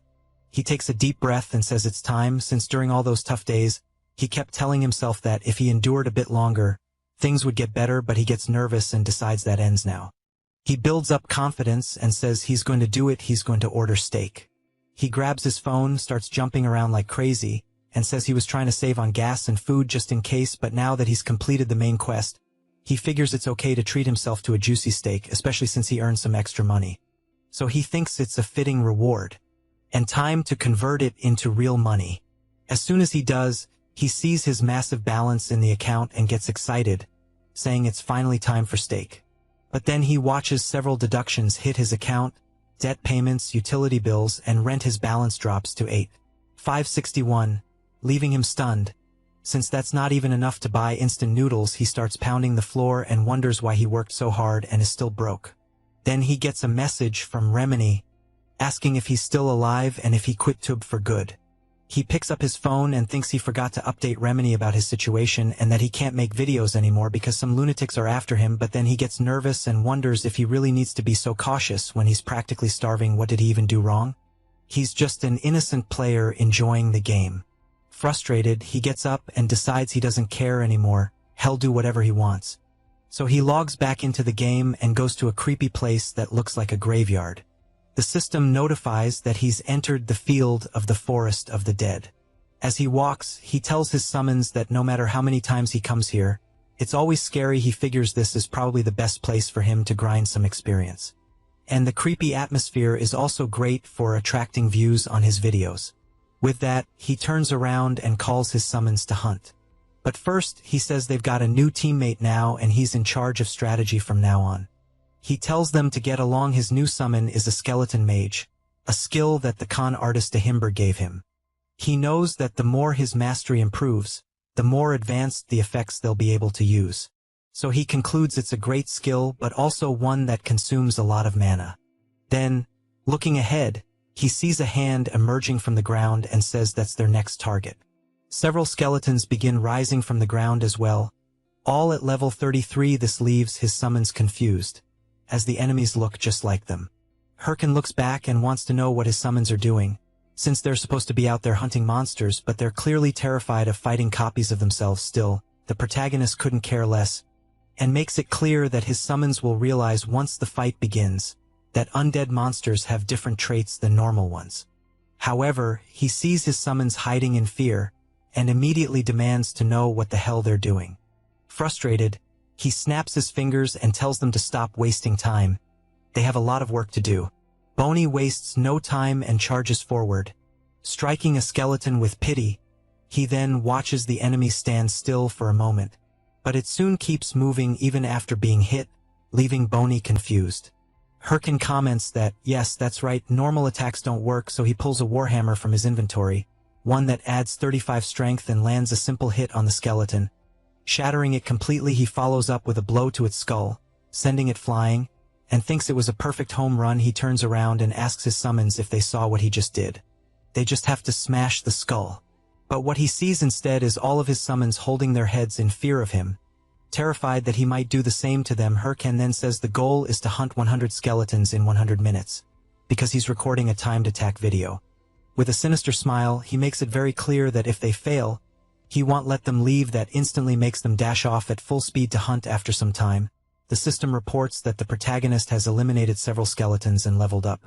He compliments his summons on doing a great job and thinks he expected them to take longer to get used to a weapon they'd never used before, but in the end, they're doing better than expected.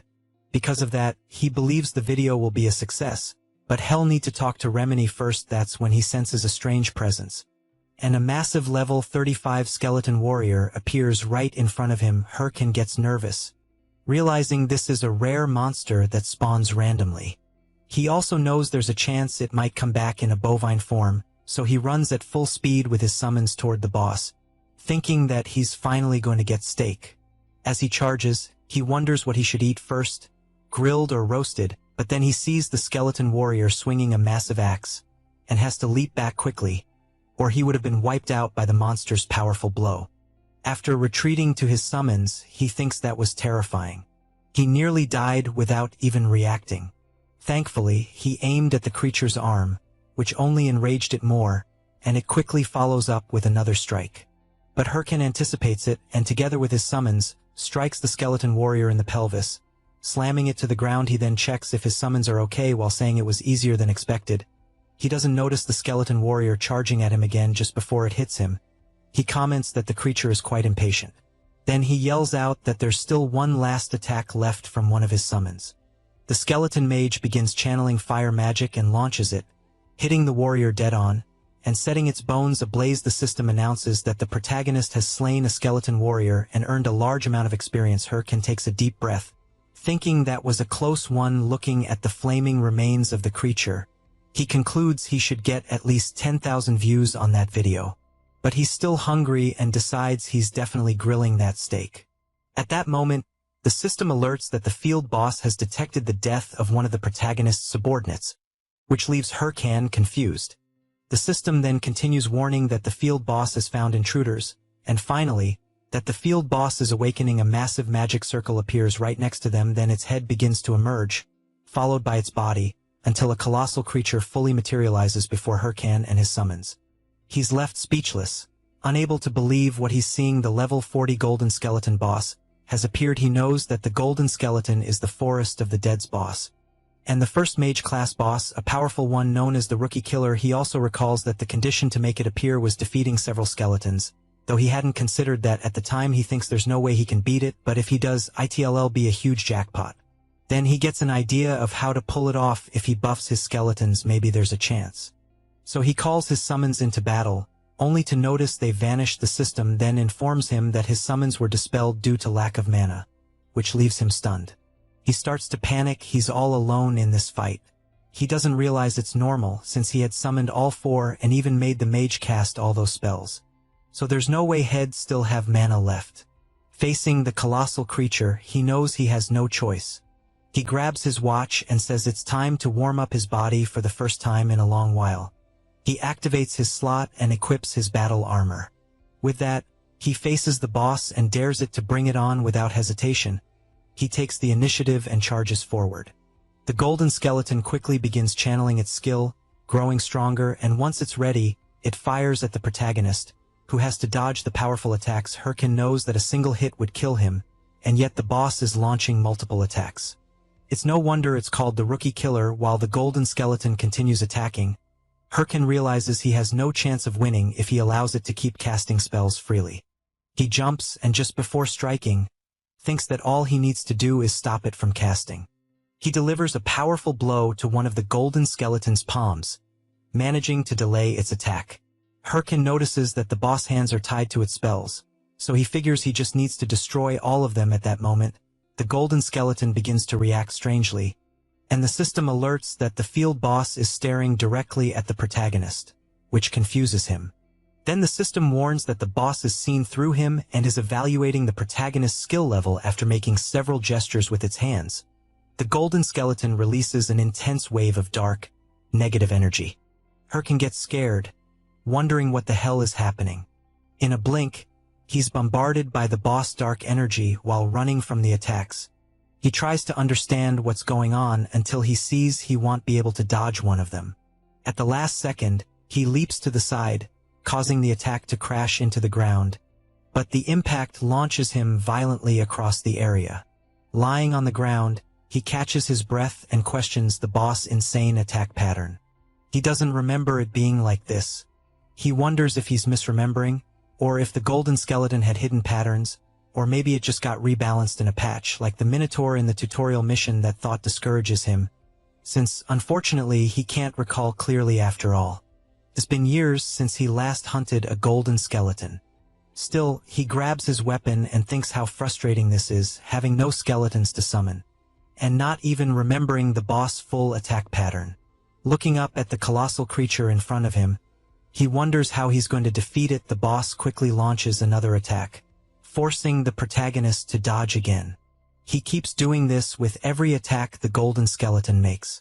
As he gets a little closer to the boss, he thinks he can actually dodge the attacks as long as he knows their trajectory. Unfortunately, he also knows that this leaves him with no time to counterattack, so he reflects that he needs to find a blind spot as fast as possible. That's when he gets startled.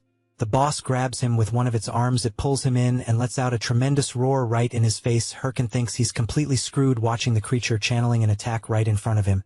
He wonders how many attack patterns this thing has. But he smiles and says he has a trump card too. He uses his demonic curse skill to inflict a debuff on the boss. The system announces that the target stats will be reduced by 13. With that, the protagonist breaks free from the boss grip and charges at it. He comments that he didn't know how he'd get an opening, but the boss ended up giving him one. Then he channels power into his fist and delivers a powerful punch straight to the golden skeleton's face. A huge explosion follows from the impact. The skeleton's bones begin cracking and breaking at once, which gets Herkin completely hyped. The golden skeleton starts to fade away not long after. The system informs the protagonist that he has defeated the golden skeleton, earned lots of experience points, received a hefty sum of gold coins, obtained the title Skeleton Slayer, and leveled up. He breathes in relief as he deactivates his slot. He thinks that was a close one, certain he would have failed if it had lasted 10 more minutes. Then he pulls up his status screen and sees that he's currently at level 36 with 9 titles. His stats show 109 strength, 35 stamina, 101 intelligence, and 141 mana. He gets excited. Knowing he's reached level 36, however, he also realizes that things will get dangerous from here. Even though 141 mana is a decent number considering he invested the bare minimum in that stat, he knows it's still not enough so far. He's been pushing forward thanks to his titles and level ups. But now that he has more skills to use, it's just not sufficient after all. He increased his strength for his skeleton warriors, but what's the point if the skeleton warriors vanish? He hangs his head, thinking he's already earned all the mana-related titles he can at this point, and wants new gear, but unfortunately, he has no money for that. Then, out of nowhere, he smiles and says he doesn't care and doesn't even know anymore. He skips off, saying that, for now, he'll send the video to Remini and focus on reaching level 40, and that later, for sure, he's gonna eat beef ramen. Sometime later, after he sends the video he recorded in the Forest of Monsters dungeon to his editor, she watches it. She pauses it, takes a deep breath and punches her teddy bear hard. Furious, she keeps beating the stuffed animal and asks if the protagonist is actually insane. But suddenly, her personality shifts and she gets all giddy, jumping around the room and saying that Herkin managed to defeat a boss stronger than him without taking a single hit, and he did it with no practice at all, proving he's truly talented. She sits down in her chair, relieved, and says the video is so good it barely needs any editing, and she'll soon send him the final version. Then she starts wondering what title to use for the video, thinking of something cool. She suddenly has an idea, and excitedly declares that she'll title it The Solo Emperor. Later, in the game, at the Bangsu Castle branch of the Adventurers Association, Herkin arrives, saying to Ahimri that he's back, stronger just like he asked. He notices the protagonist all dirty, and asks what happened and why he looks like a beggar. Herkin laughs and just tells the NPC to hand over the reward already. The NPC agrees and says he'll give the promised reward. The system then announces that the protagonist has completed the quest, Ahimra's Teachings Part 2, and has received the skill book, Osteology. He's very impressed by the skill book. Knowing it's a very rare necromancer ability not found on the market, the skill increases the stats of all summoned skeletons by 5, reduces the mana cost to summon and maintain them by 10, and also allows summoning 1 additional skeleton. But what he needed most was precisely that mana cost reduction, so he starts thanking the NPC frantically. Ahimri also shows Herkin that he obtained the corrupted tracker ring, and that he should use the corrupted stone he brought to harness its power. The corrupted tracker ring is unique in the game's history, and grants 2 bonus points to class-specific stats, and 9 points to all attributes. When used together with the corrupted tracker necklace, all attributes are boosted by 21 more points. Herkin is drooling with happiness because he knows the corrupted tracker ring is that rare ring given only to the first players to complete the main storyline. He jumps to grab the ring and thanks the NPC, but Ahimri closes his hand and says, on second thought, he's not sure he can just hand it over. He turns away, leaving the protagonist confused. Then, Ahimri turns back, laughing, and tells him that if he wants the ring, he should come and take it if he can. Herkin laughs and says, all right, without hesitation. He activates his slot, puts on his battle armor, and charges at the NPC full force. Sometime later, outside the Scavengers Association, Herkin has managed to get the ring. However, he's exhausted, wondering what got into that crazy old man. He would have killed him if he weren't an NPC, but in the end, he got the ring and the next quest. Ahimri had told him that had lost contact with an agent named Miggy, and that he thought the protagonist should visit Suryu Castle. Remembering that, he decides to let it slide for now. However, he knows that the Suryu Castle area is high level, so he figures he should level up more on the way. Then, he sees several messages on his watch. It's Remini with urgent news, saying she just posted the golden skeleton video on Tube and thinks he should take a look. The protagonist opens the video and immediately sees that it has over 2 million views, along with many comments praising him and asking for more, many of including donations to the channel. He's blown away, wondering what the hell is happening. He drops to the ground in disbelief and starts counting how many zeros are in his account. Soon, he starts thinking about what to eat. Tomahawk, ribeye, filet mignon, sirloin, so many delicious things. He starts drooling, thinking he can now eat anything tasty he wants. Then, he wonders about the jackpot he just hit. He knew the reactions would be good, but not this good. As he's thinking that he needs to log off soon, his watch beeps with a new message. It's a huge donation, and someone says they've been sending him messages. The message is from the recruitment leader of the Thunder Hunters Guild, saying they've tried reaching out several times, but hadn't gotten a reply, so they're leaving a comment here. He says that the Thunder Hunters Guild would like to officially recruit him, and asks if he could spare some time to discuss it with them. Herkin gets furious. He knows that the Thunder Hunters is Chai Sol-yun's guild, the woman who kicked him out of the game in his previous life. He then remembers how persistent they were back then, and apparently they're still doing the same thing. Furious, he flips off the message and says he wouldn't join the Thunder Hunters even if his life depended on it. But after thinking a bit more, he feels like he said this before, so he recalls his past life when he was furious and saying it was annoying as hell. And he wants to know why Chai Sol-yun is being so persistent after being rejected so many times, especially since she was already in a guild. One of his friends at the time commented that he was pretty lucky, since the Thunder Hunters were one of the best guilds even among the top 30, and that the guild leader was the daughter of a rich family, so if he joined, he'd definitely get a six-figure salary. His other friend added that it made sense they were after someone like Herkin. Then he smiled and explained that it was because the protagonist was really good at the game, and in all the raid videos from his guild, every single comment was just about him. He finished by saying that, honestly, Herkin was way too good for them. Herkin took a deep breath and quickly asked them to stop, making it clear he didn't care about the six-figure salary because he didn't want to join the Thunder Hunters, and the money would come once their own guild became the strongest. Plus, he preferred to keep playing with his current guild. His friend gave a fake little laugh and said he was right, so, after remembering all that, he feels even more frustrated now, but he knows they don't need to betray him again over it. He starts slapping his own face and thinks it's not time to get drunk on the money. He's got a lot of work to do, so he pulls out the skeleton fragments and throws them as soon as he summons them all. He makes it clear to his minions that they know he was the one who did everything in the Golden Skeleton raid and that they did nothing. He explains that they're going to start training again because they need to move more efficiently and can't repeat what happened last time, so he asks if they're up for it, but he ends up seeing his old friends in his summons faces, then quickly realizes they're not them, and that makes him happy, thinking this time will be different.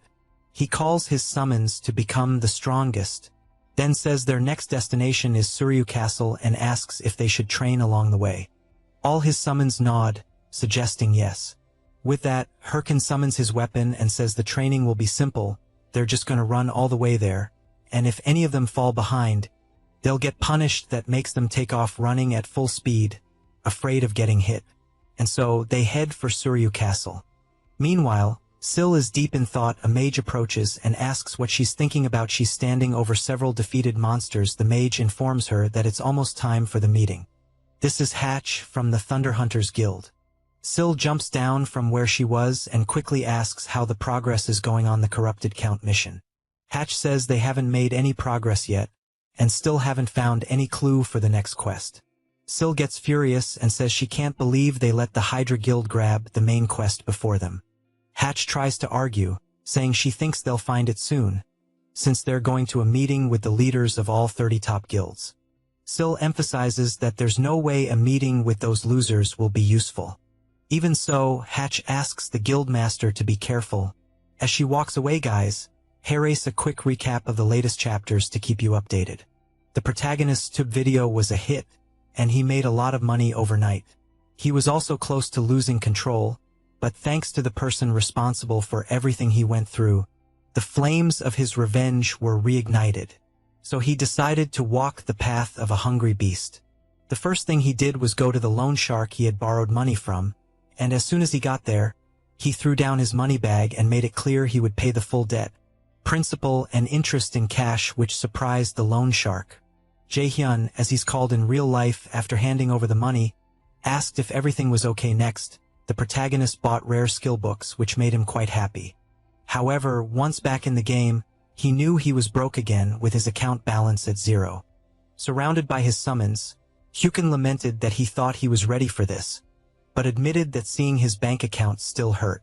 He quickly decided to forget about it and learn the new skills he bought. He wasted no time and learned them.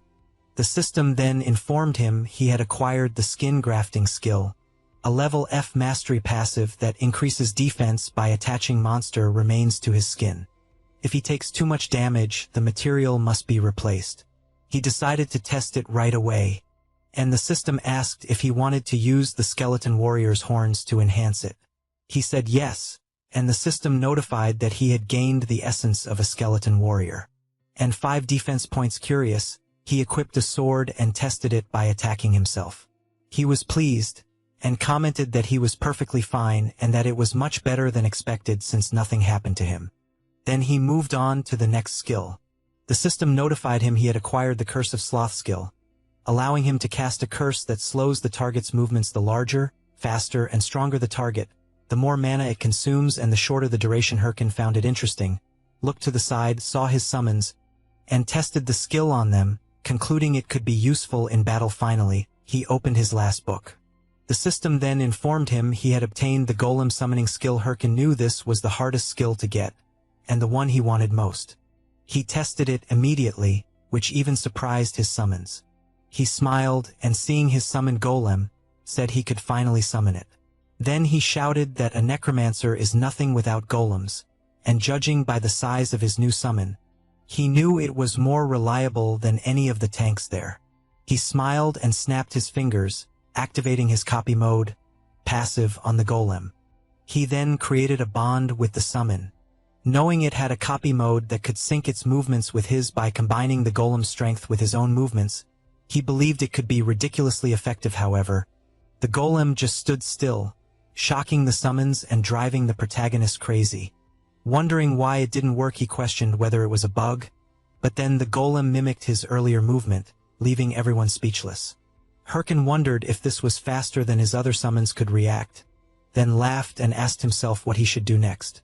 Meanwhile, elsewhere, someone mentioned they thought everyone had arrived and asked if they could start the meeting. This was Nurgle, leader of the Ares Guild, who thanked everyone for coming despite being busy. Shev the Slayer, leader of the Red Bulls Guild, laughed and said he recognized a few familiar faces there. Berg, the leader of the Big Smile Guild, just takes a deep breath, while Syl, the leader of the Thunderhunters Guild, remains silent. Berg wants to know if 29 were invited, and only 4 showed up. Shev laughs and says more people came than he expected, since they're talking about the top 30 guilds. Nurgle points out that this was really sudden, then explains that normally the top 30 warlord guilds are fiercely competing, and it's very rare to have a meeting like this one. However, he becomes serious and reveals that the Hydra Guild discovered the identity of the corrupted Count and is planning a final raid in a month. Shev starts laughing and says that's insane, knowing none of the other guilds even came close, and if that's true, then Hydra pulled something off. But he's quickly interrupted by someone slamming the table. It's Berg, furious, yelling that it's all over if they let Hydra get the corrupted Count, since they'll end up monopolizing all future main quests, sponsors, ads, and content. Syl tells Berg to shut up and, releasing her power, says that if he's scared, he should just sit quietly and not bother anyone. Berg doesn't like that at all, quickly equips his claws and asks if she wants to fight. Shev asks them to calm down, saying they're not here to fight. Nurgle agrees with the blonde and makes it clear that a fight between them would only benefit Hydra. Then, Nurgle emphasizes that this is exactly why he's proposing an anti-Hydra alliance. The 4 guilds present will agree not to fight until the corrupted Count missions are finished, and will share all info about him. He then asks if anyone opposes his idea. Shev says he's not a big fan of alliance schemes, but thinks there's no other way. Berg makes it clear that if they don't stop Hydra, they're screwed. Nurgle concludes the meeting, but Syl, without saying a word, clearly didn't like any of it. Later, outside the game, someone's taking a shower. It's her, thinking the meeting was humiliating since they couldn't even defeat the Chapter 1 boss alone, and had to join forces with other guilds, but she knows there's nothing she can do for now because if Hydra gets the corrupted Count first, they're done. So, for now, she knows it's time to lay low and wait for the next chance. She picks up her phone and tells someone to order all guild members to keep an eye on Hydra and report any strange activity, because the corrupted Count will be theirs no matter what.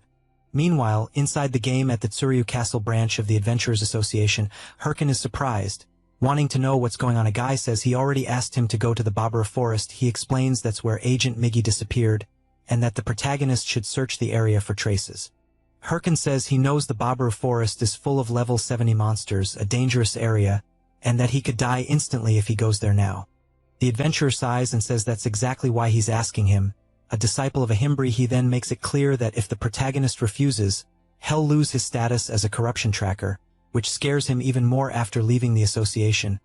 Herkin sits by a fountain, thinking, and concludes he's totally screwed. He opens his quest window, and sees he has to find the missing Agent Miggy, who's investigating the corrupted stones, and continue the mission with a reward of 500 gold coins and additional rewards. The penalty is losing the corrupted tracker title. If the quest isn't completed in time, he has 29 days, 9 hours, and 33 minutes. Herkin gets furious, knowing that if he loses his corrupted tracker status, he'll be kicked from the main quest. Scared, he realizes that accepting all those high-level quests backfired, since he normally wouldn't be able to complete them, but somehow managed in advance to the next stage. And to make things worse, he now accepted a quest meant for or higher, so he finds himself at a crossroads, wondering what to do, knowing he can't just give up on the main quest like that. But at the same time, he knows he can't go to the Babaru Forest either. That's when he overhears a player asking a mage if she thinks the Hydra Guild will complete the main quest, because if they do, he believes they'll definitely rise above the other guilds. The mage emphasizes that the rest of the top 30 guilds haven't even managed to start the main quest. The player then asks what'll happen to the other main quests if the corrupted count is defeated, which scares Hirkin quite a bit. But he quickly smiles, looks at his watch, and realizes that maybe he doesn't need to go to the Babaru forest after all. Meanwhile, someone is observing a huge castle from afar, reporting that nothing special has happened, and that his and his friend's mission is finally ending, since having to sit and watch the castle for hours every day was starting to drive him crazy. He asks if his friend agrees. After getting no reply, he calls out to him, his friend being Nadal, 8th in command of Hydra. The guy wants to know what the reward for defeating the corrupted count will be, and if Hydra will definitely become the best guild. Nadal clearly says not to get ahead of themselves. He adds that it's not over yet. As their mission is to secretly monitor the corrupted count's castle, he explains they can't let their guard down or leak info, because true professionals know how to stay calm. Then, out of nowhere, a player runs up shouting that he's found Nadal, which makes him furious. Asking what the hell is going on, the player is Kim's, rank 3 of the Red Bull Guild, who smiles and says it's been a while. Nadal, shaking with rage, demands to know what a Red Bull member is doing there. Kim says the boss on that mountain is high level, so he came to defeat it. He then asks if that's what they're there for. Nadal looks at his friend, knowing they can't reveal their real mission, and replies that yes, that's exactly why. But Kim's walks up and asks why he looks like he's dying to take a dump, which enrages Nadal even more, yelling that it's not true. Kim's turns and says he's leaving, and tells Nadal to feel free to go relieve himself, making him even crazier with rage, screaming that he already said that's not it. So Kim's walks away while Nadal yells at him to come back. After walking a bit, Kim's taps his watch and informs someone that the 8th in command of Hydra is there, and that it looks like the lead they got was true. Shev and Yel are listening as Kim's passes on the information. The leader says it's unbelievable that the anonymous lead about the corrupted count's location was accurate. Yel says she was sure it was a prank, but in the end, they sent Kim's just in case, so she points out that they were given such important information way too easily. She wonders what the motive is. Shev says he doesn't know, but maybe it's someone inside Hydra holding a grudge against their own guild. Kim's chimes in, saying they're not really in a position to be picky about things like that, since they were about to lose everything to Hydra. So he asks if he can start a fight to buy them some time. But Yel tells him no and says to fall back for now, since if that really is the corrupted count's location, then most of Hydra's forces must be there, and they can't afford to lose one of their top members right now. Kim says the leader is being too soft on him, since it's not like the Red Bulls will fall apart if he's not around. But at that moment, someone charges at him, and a massive explosion goes off. Shev and Yel are immediately concerned about their friend as the dust settles. Kim's finds a sword pointed at his face and realizes they weren't the only ones who got the anonymous tip. He then starts laughing and announces that the Princess of the Thunder Hunters is there. She immediately demands that Kim's tell her everything he knows, or she'll eliminate him right there. This is the Thunder Princess Howie from the Thunder Hunters Guild. Meanwhile, a bear growls fiercely as the protagonist's golem prepares for battle. The massive bear wastes no time and strikes the golem, which simply defends against the attacks. Eventually, it spots an opening and counterattacks, while the protagonist summons watch the fight. The battle rages on, and the skeletons are enjoying the show while eating popcorn. Hirkin, however, is puzzled, checking his status and wondering why everything is so quiet, since he's sure the emails were sent, and he should be getting replies. He knows the only way to solve this without going to Babaru Forest is to force the mission to end. He's aware that Warlord's main story consists of many chapters. The current one is Chapter 1, The Corrupted Count. And when the Corrupted Count is defeated, the chapter ends, and all related missions are forcefully concluded. He takes a deep breath and realizes that even if he tried to defeat the Corrupted Count himself, he wouldn't make it in time, so he prefers to move on to the next chapter within the remaining time. He then starts yelling that he doesn't care who it is. He just needs someone to defeat the Corrupted Count. That's exactly why he's spreading the information to several guilds, except for Chai Sol Yun's. So he wonders why no one is responding. Suddenly, something catches his attention. The system notifies him that the Hydra Guild is starting a live stream. Meanwhile, his golem is being severely attacked, having its arms broken, and the giant bear doesn't stop, launching another powerful blow. But Hirkin shows up, punching the bear in the head and telling it to shut up and stay quiet while he's thinking. He makes it clear that he needs to watch a stream, so he wants peace after sitting down to watch the live stream. A host greets all viewers and announces that the Hydra Guild was the first to discover the identity of the corrupted Count and is planning to attempt a raid. The planned date for the raid is Herkin hopes it's sometime this month. Then the host says it'll be in 3 days, which really surprises the protagonist. The stream ends and he comments that it's sooner than expected. But not shocking, just as he predicted, he starts laughing like a maniac and thinks this is perfect. He then orders his golem to resume fighting the bear. While they fight, he remarks that Hydra probably got nervous because he spread the info to other guilds. Since he knows that if it's Hydra, there's nothing to worry about, they're far ahead of the other guilds in terms of progress on the main quest, and have many skilled players, so he concludes that once the main mission ends, his biggest obstacle will be gone, and in 3 days his happy life will begin. After some time, the 3 days pass and many players are being defeated. The system announces that all Hydra Guild members died in the raid, and the mission failed.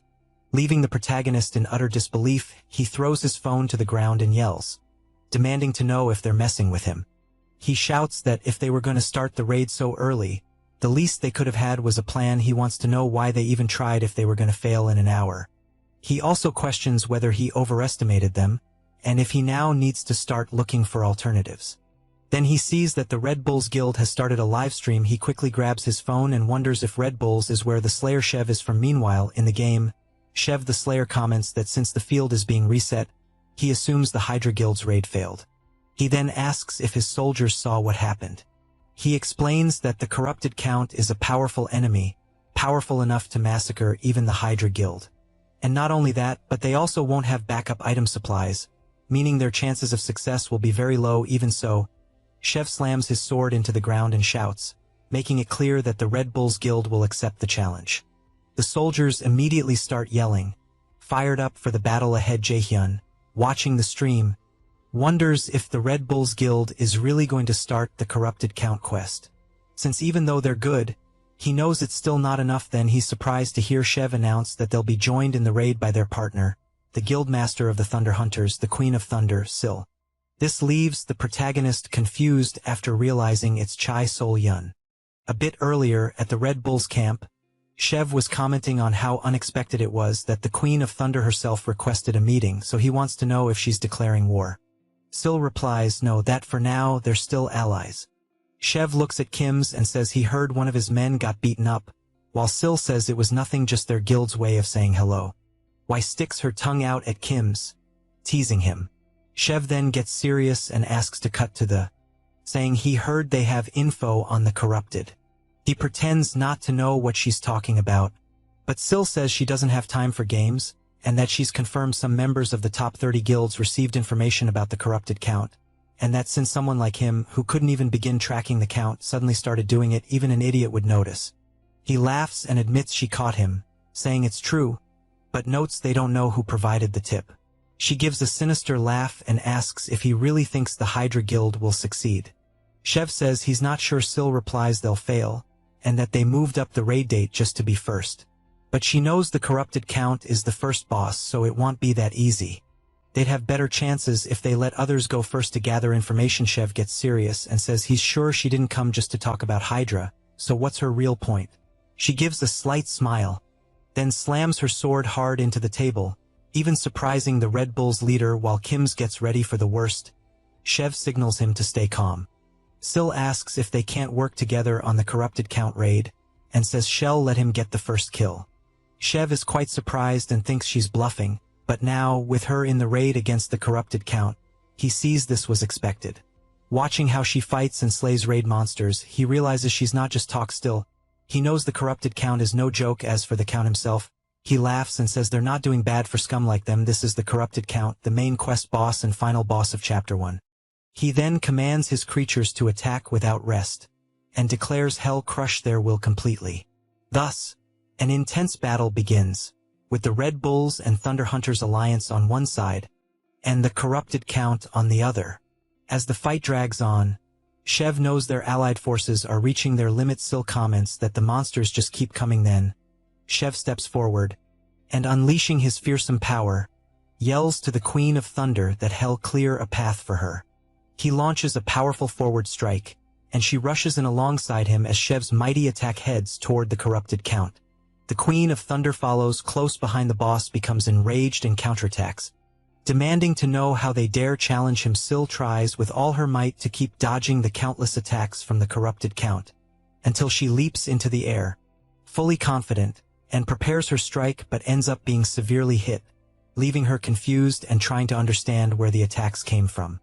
The corrupted Count had buried his strikes into the ground, so they would come up behind her and intercept her midair. Shev, worried, shouts to know if she's okay. Syl takes a deep breath, gives a slight smile, then unleashes several attacks, breaking free and rushing toward the corrupted Count. With eyes full of confidence, she manages to land her powerful blow on the boss. Shev breathes a sigh of relief and says she's scarier than he thought. And so, before the fallen body of the corrupted Count, Syl sees the system message confirming that the Red Bulls and Thunderhunters guilds have defeated the corrupted Count.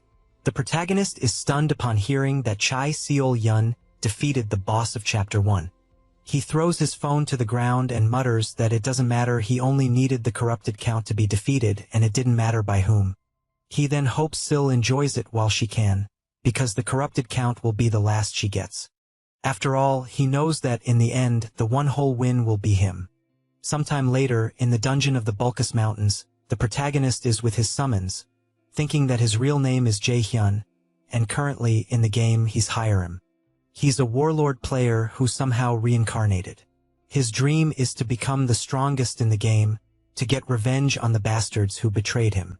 As he reflects on all this, he suddenly hears a tremendous noise around him, and before he realizes it, a herd of wild boars is charging straight at him, and he has to run to avoid being trampled. A few hours earlier, the protagonist arrived at the entrance to the Bulkus Mountains and saw that the field was blocked.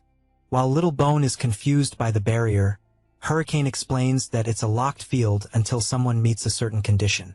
Since he hasn't met it yet, entry is restricted. But he knows that the Bulkus Mountains are the main stage of Chapter 2 storyline, and that when the main quest of Chapter 1 is completed, entry is automatically granted. So after crossing the barrier, the system notifies him that he has entered the Bulkus Mountains and received the title of first to set foot in the Bulkus Mountains, increasing all his stats by 2 points and class-related attributes by 1 point. He gets excited and thinks, just as expected, no one else had discovered it yet. He calls his summons and declares that it's his time to shine, but he quickly comes face to face with several monsters. The monsters in question are all wild boars, level 60, fierce beasts that roam in packs.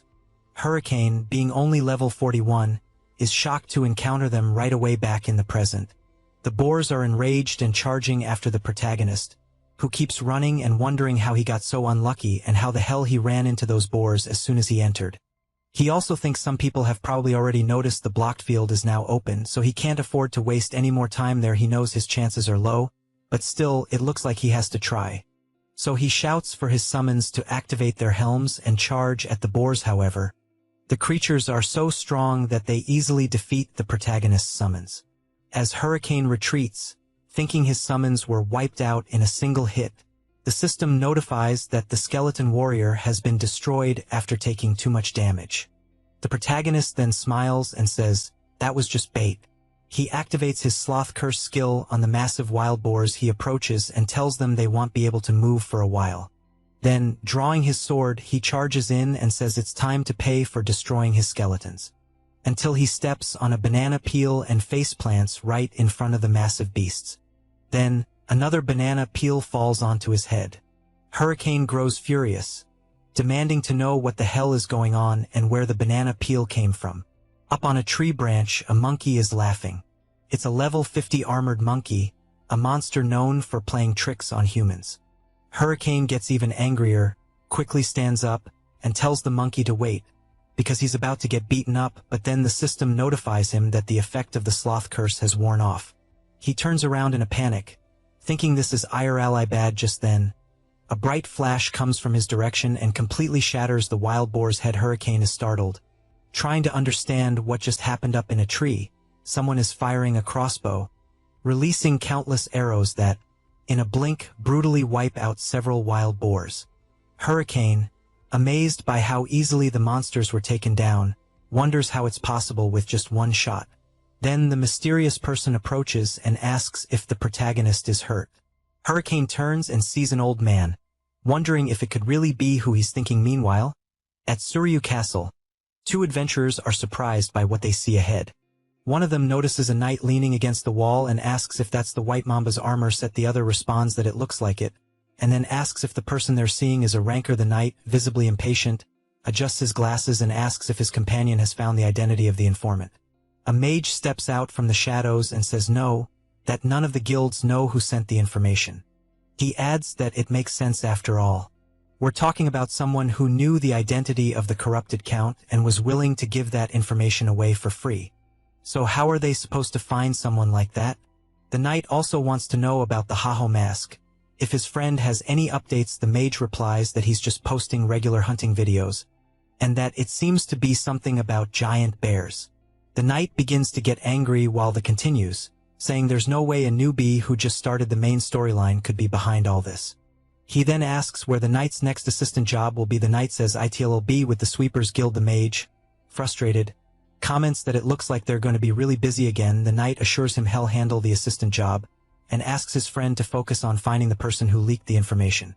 He emphasizes that they don't know who this person is, but swears he'll make sure they pay for destroying the balance of the world. Later, in a humble cabin in the Bulkus Mountains, the old man who saved the protagonist from the boars asks if he's really a disciple of the mage Ahimbri. All excited, Hyrcan replies that he is, and thinks to himself how lucky he was he never thought he'd run into Ma Wang, the main NPC from Chapter 2's central storyline. The old man says that luckily he found the protagonist in time while out on patrol. Hyrcan knows that Ma Wang is skilled enough to have once been the prince's sword instructor, but was expelled due to an unfortunate event.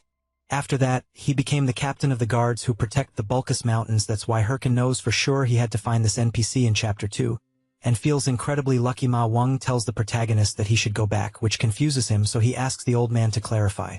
Ma Wang explains that he doesn't know what brought Hyrcan here, but there's nothing in that place except monsters.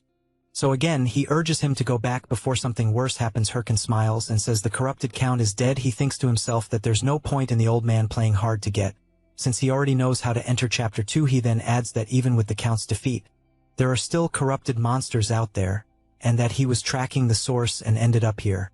He then wants to know if the old man knows anything about it. The old man says he has something in mind, but no evidence yet, which is why he asks if the protagonist could help him gather some. With that, the system notifies that Hyrcan has obtained the title of first to contact a Bulkus watchman, and also the title of initiator, granting him an additional 14 attribute points. Hyrcan gets excited after learning he received 2 rare titles, and tells the old man that he can indeed help. Mong asks the protagonist to first calm down and then investigate the monsters near the area. Thus, the quest, the Bulkus Watchman's Request, is created, and Hyrcan must defeat 50 monsters in the Bulkus Mountains with a reward of 500 gold coins and increased trust from Mong. Without wasting time, Hyrcan heads out of the cabin, thinking this is great since he knew he needed to level up anyway. He then reflects that he'll leave the high-level monsters like wild boars and warrior bears for later and start with the easier ones. Until he remembers something, recalling how the armored monkey mocked him. He decides he'll start with it and wonders how he's going to make it pay. Later, still in the Bulkus Mountains dungeon, a player slips on a banana peel, followed by another. This keeps happening for a while, and the armored monkey just laughs at the players. Then another player starts walking by, and the monkey immediately sets its sights on its next victim. It gets ready, but Hyrcan suddenly appears behind it and says he finally found it. The monkey turns around awkwardly, and the protagonist, with a bizarre expression, says he's going to eliminate it. Without hesitation, he grabs his sword and charges at the creature. However, the armored monkey easily dodges all of the protagonist's attacks. Hyrcan tries everything to land a hit, but the monkey always evades. Then the monkey increases its speed and quickly flees. The protagonist chases after it. Furious while chasing the creature, he thinks about how annoying the monkey is so fast, and the trees keep getting in the way, making it hard to attack. So he stops on a tree branch, prepares an attack, and throws his sword at the monkey. The creature notices the attack coming and gets really scared. The protagonist's sword hits, but it lands right beside the monkey, scaring it even more. The creature starts laughing at the protagonist, but Herkin makes it clear that the sword attack was just a distraction. Right then, his golem appears and delivers a powerful punch, causing massive destruction. Herkin watches from afar, and it doesn't take long for the system to inform him that he has earned the title of being the first to hunt down and eliminate an armored monkey. Herkin is pleased, and thinks it's time to start hunting more of them.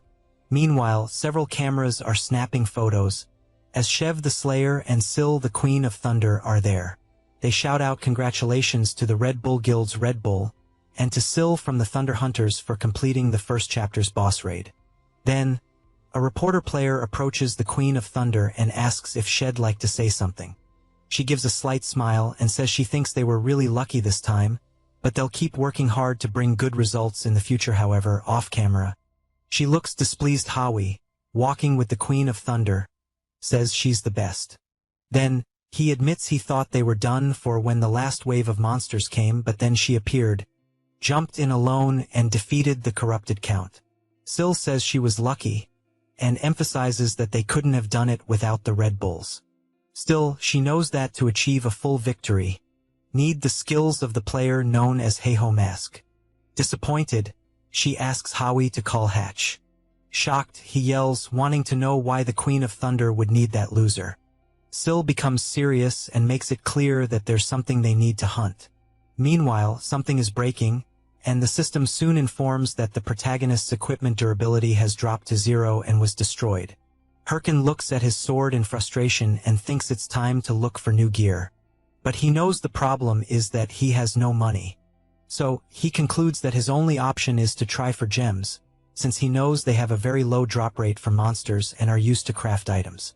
For example, the Green Goblin gem grants 1 extra point of dexterity, the Werewolf gem grants 2 extra points in the attack attribute.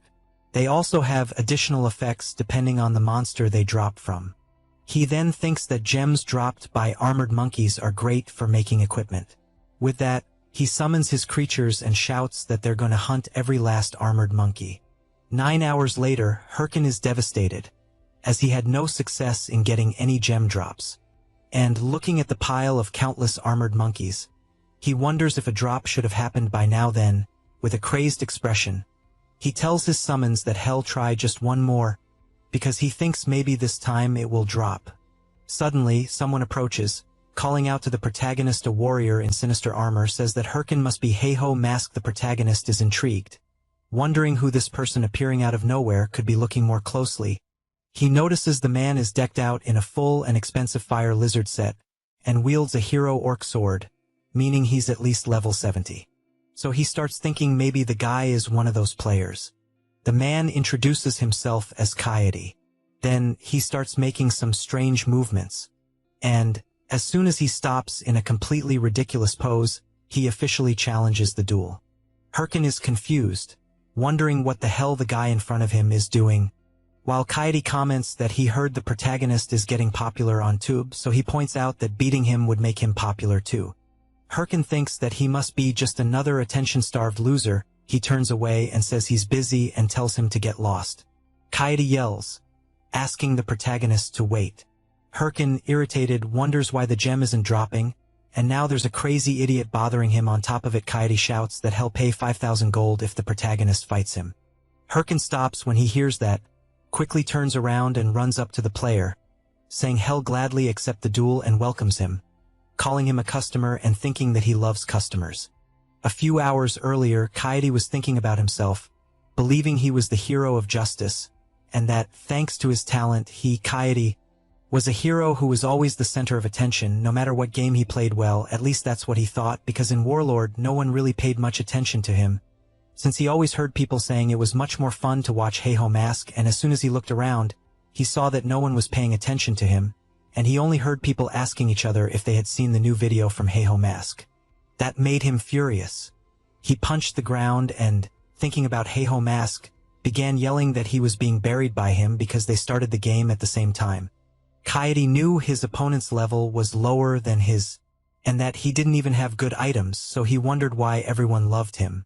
Then, upon realizing something, he questioned where he was, since he had run off without thinking and ended up there.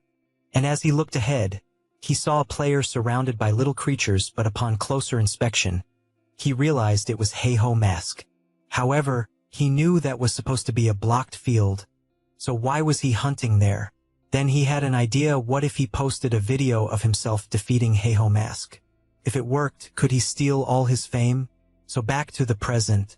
Kaede removes all his gear except his helmet and tells the protagonist that he'll give him 5,000 gold if he can beat him in a duel. Hirkin can't believe what he's seeing and yells, wanting to know why the hell he's stripping. If he said he wanted to fight, Kaede replies that it's to make it a fair fight and emphasizes that, from what he heard, it seems the protagonist's armor just broke. Hirkin doesn't like hearing that. He didn't expect his opponent to know about it. Kaede insists that what he wants is a fair unknown battle and that he doesn't want anyone saying he only won because of his gear, which is why he asked the protagonist to give it his all. Still in disbelief, Hirkin wants to know if his opponent really thinks he'll take him seriously dressed like that. But as Kaede charges at him without hesitation, he shouts for them to cut the chatter and just fight already. Hirkin dodges the first strike and points out that Kaede should listen when people talk, but the player doesn't care and keeps launching a flurry of attacks, forcing Hirkin to dodge all of them. Kaede gets irritated and demands that the protagonist fight back instead of just defending. While still dodging, Hirkin tells Kaede to make him do it, which enrages him even more, prompting him to activate his booster skill and throw a powerful punch. Hirkin worries if he'll have time to dodge, but ends up getting hit and is sent flying. Lying on the ground, Hirkin realizes his opponent just used the booster skill, a warrior class ability that speeds up movement for a moment. Watching Kaede from a distance and seeing his aura, he reflects that, although he may look like an idiot, his level seems higher than his own. So he concludes that facing him head-on is a bad idea. Then he gets an idea. He gets up from the ground, and Kaede comments that it looks like the protagonist is finally ready to face him. He tells him to go all out because he'll surpass his best. As he charges again, yelling that he's going to show everyone he's stronger than Heiho Mask, he activates his booster ability once more. But Hirkin throws dirt at Kaede's eyes, and while he's distracted, the protagonist sweeps his legs out from under him, making him lose balance and tumble to the ground. Hirkin makes it clear to his opponent that, if his strength stat is higher, he just needs to overcome it with his own skills. That said, he lands a powerful kick to Kaede's face, followed by a strong uppercut. Launching Kaede hard into a tree, the player trembles with rage, calls Hirkin a coward, and demands to know how he considers what he just did a skill. The protagonist responds that no one cares about that. When fighting for their life, Hirkin laughs and makes it clear to Kaede that he lost because he'd rather stick to his pride than focus on winning. Then, he activates his skin grafting skill, Armored Monkey Hide, and the system immediately notifies that the protagonist has been strengthened with the Armored Monkey's attributes. Kaede becomes very worried and thinks that if he's hit by that, he'll definitely die with a sinister aura. Hirkin tells Kaede that he's the one who started this fight, so he better be ready for it. As he charges toward the player, Kaede starts screaming, asking the protagonist to wait. Then he starts crying and says he surrenders. However, the protagonist can't stop his attack, and a massive wave of destruction follows. Fortunately, and luckily for Kaede, Hirkin manages to change the direction of his blow, hitting right beside his opponent's head. The tree and everything behind it are completely destroyed. Kaede trembles in fear, thinking it was so terrifying that he almost forgot he was in a game. Hirkin laughs and tells Kaede to hand over the 5,000 gold already. However, he adds that he's sure his opponent would prefer not to be forcibly logged out for 2 days, so he suggests they settle things peacefully from now on. Kaede removes his helmet and shouts that Heiho Mask is an amazing guy. He also says the protagonist is so strong and impressive, which scares him. Wondering what's gotten into this guy, the blonde emphasizes that he, Kaede, admits defeat and hands over the 5,000 gold he promised, along with his sword. Hirkin looks at the sword in his hand and realizes it's the hero orc sword, marveling at it, saying he knows it grants plus 66 strength, plus 66 vitality, and also ignores 9 of defense, and figures it must be worth at least 15,000 gold at auction. However, he tries to stay calm and asks why the blonde is giving him such a rare item. Kaede smiles and asks the protagonist to consider it a token of his gratitude. He then explains that he had been blinded by popularity all this time and didn't work hard to actually get stronger, and that Hirkin made him realize that. With that, he strikes a ridiculous pose and asks the protagonist to please accept it, emphasizing that he's truly worthy of becoming his brother. Hirkin is dumbfounded by the scene before him and wonders if that's really the reason he gave him the sword. But he also knows that while Kaede may seem like an idiot, he might have a cool side still. He kicks the blonde and asks if that's what he thought he was going to say, then tells him to go to hell and fuck off. He then tells his summons to get him. Later, Kaede is left with a swollen face after getting thoroughly beaten. He tries to explain again, saying his full name is Don Kaede, and that hell return when he becomes worthy of being the protagonist's brother. As Hirkin walks off with his summons, Kaede continues shouting that he'll be looking forward to the day they meet again. The protagonist smiles and comments that it looks like Kaede is having fun with the game. Then, changing the subject, he starts laughing like a madman while looking at his new sword and says that now that he's got it, he won't need to hunt armored monkeys anymore. He reflects that now he should be ready to take on the next quest, but suddenly turns with a calm expression and asks his summons if maybe he should just hunt 100 more armored monkeys because he feels like something really good will drop this time. All his summons hate the idea and start grabbing him, trying to stop him from going after that. After returning and handing in the requested items, NPC Ma Wang says it was 950 armored monkeys, 100 four-fang wolves, and 76 venomous lizards. He praises the protagonist, saying he did a great job, adds that the investigation is progressing well thanks to him, but wants to know what's with that expression on the protagonist's face. Hirkin gets embarrassed, apologizes, and says he was just thinking about how to spend the money he earned. Wang stands up and says that since the next quest will be especially dangerous, he points to the map and explains that near the mountain peak, a warrior bear has appeared. He adds that warrior bears are about 4 meters tall and are equipped with armor like human warriors, so he emphasizes that if the protagonist can find out where they're getting their weapons from, it would greatly help in discovering the identity of the corrupted one. Hirkin stands up from the chair and comments that, in other words, Wang wants him to defeat them and bring back one of their weapons. The NPC asks if the protagonist thinks he'll be okay going alone, since even guards have trouble dealing with them solo, and suggests he should look for someone else. But Hirkin makes it clear he'll be fine and already knows how to handle warrior bears. Not long after, Hirkin arrives at a place near the mountain and thinks this must be the spot. He then calls his summons and, all excited, says it's time to spend a little. When he opens the auction window, the system informs him that he can now participate in auctions with other players. Hirkin has in mind that the best item he can buy at his current level is the skeletal snake set. He then buys the shoulder guard, followed by the boots, gloves, and helmet from the same set. The system informs him that his defense has increased by 70 points, mana by 34, and strength by 34 as well, and that his mana consumption will now be reduced by 10 when the full set is equipped. It also shows that he spent 37,196 gold. Hirkin tries to contain himself but can't, and starts spinning on the ground upside down, saying that so this is what it feels like to have money, and that he'll buy all the skill books for his level with the gold he has left. Soon after, the system announces that he has bought the skill books for Corrosive Spirit, Blindness, Muscle Modification, False Heart, Bone Bomb, and Hardening, and that the total for all those books was 17,593 gold. Even more excited, Hirkin says he knows he's still a bit below the warrior bear's level, but with all that, he thinks he'll be fine. Then one of his summons taps him on the shoulder, and when he turns to see what it is, he finds all his summons staring at him with a strange expression, as if asking whether he's not going to give them anything. Hirkin turns back and admits he forgot about them, and will look for something nice for them. However, the system informs him that he currently has insufficient funds, which makes him worried, wondering if he's already broke again. So, feeling awkward, he turns to them and says, looks like his money ran out. Hirkin immediately gets scared when he sees that the attitude of his summons has turned creepy, while he tries to explain that it wasn't on purpose. Some creatures appear behind him without any warning or order. His summons charge at the creatures, while the protagonist shouts that maybe he'll get more money when they eliminate them. Hirkin feels a bit relieved watching his summons finish off the boars and thinks, thankfully, some wild creatures showed up at the perfect time. A few moments later, the last wild boar is tied up with a very sad face, and Boney is licking his sword with a very sinister look. Hirkin tells them to stop wasting time and finish off the boar already, as he'll equip them on the way. Then, out of nowhere, a powerful attack hits the big boar. The protagonist immediately turns to see who did that, and soon some players appear demanding to know who he thinks he is, hunting there without permission since that area belongs to the Apollo Guild. Hirkin pauses and, looking at the players in front of him, concludes that they're just another bunch of losers.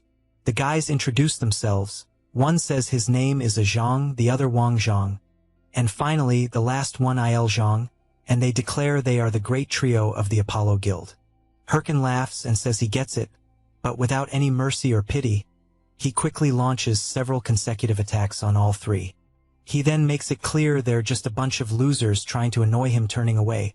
He wonders why he's been attracting so many people lately, and considers that maybe he needs to see a shaman or something. As he leaves with his summons, saying he just wasted his time there, the players are left trembling on the ground, but Wang Zhang, using what little strength he has left, thinks that the protagonist actually dared to lay a hand on his guild, and that they'll make him regret it, so he taps his watch and reports everything that happened to his superiors. Not long after, a man next to a giant tiger, upon hearing about the earlier incident, wants to know if the protagonist really attacked his subordinates. Even after hearing his name, the guild member confirms it, and emphasizes that's what Wang Zhang reported. The guild leader then tosses a gold bar to the member, and orders him to bring the protagonist in. No matter the cost, he then makes it clear that hell make him pay for disrespecting his name. Meanwhile, Herkin is impressed, seeing a beautiful view and realizing he's reached the area where warrior bears spawn. He turns and calls for his summons, only to see them striking ridiculous poses, and quickly demands to know what the hell they're doing. After smacking each one on the head, he yells for them to stop fooling around. He then declares that they're going to hunt a warrior bear, which is level 70 and has 3 phases, so they need to prepare for this battle. He emphasizes that defeating the bear will put them ahead of the top 30 guilds in terms of main quest progress. He stresses that he expects no mistakes from his summons. They immediately salute, signaling that they understand. Herkin then hears a loud roar, takes a deep breath, turns and says, "Speak of the devil." The enormous warrior bear appears right in front of them. Herkin activates his watch and quickly equips his battle gear. Confident, he declares that he's going to claim this main quest for himself. Meanwhile, a guy thinks that this must be the Bulkas Mountains, and hopes that Heiho Mask is still around, since he came to the location right after watching the video about the armored monkey. He takes a deep breath, starts banging his head against a tree, and wonders why the hell he has to go to the ends of the earth, since he was supposed to be someone important, and ended up being ordered to fetch a rookie. As he starts shouting, wondering how hell even managed that because it feels like a crime, a wild boar king is about to attack him. He turns when he hears the noise, but without doing anything dramatic, simply conjures a magic circle and unleashes a powerful hellfire attack on the creature, burning it completely. This is Ballista Hatch of the Thunder Hunters Guild, also ranked 5th among all mages in Warlord, and he's just hoping Heiho Mask shows up soon. Back to the protagonist's battle, the massive bear lets out a loud roar, and Herkin remembers that before his regression, when he challenged the bear along with his guild members, they failed 6 times before barely defeating it. But he knows that if he fails again this time, he'll lose his lead in the main quest to someone else. So he reflects that to land an effective hit on the warrior bear, he'll need to aim for gaps in its armor and remove it. As he keeps thinking that he can do this, now that he's prepared with his new skills, the massive bear charges at him in a fury. Herkin smiles and tells his summons to act on his signal.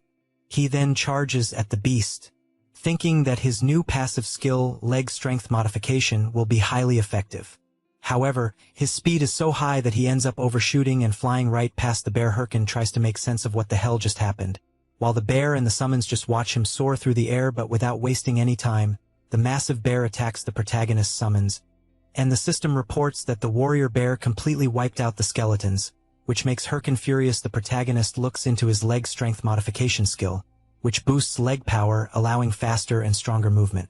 He gets even more enraged and yells that there's a limit to fast and strong. He then spots a nearby rock, heads toward it, and once again uses his acceleration, charging full force at the warrior bear.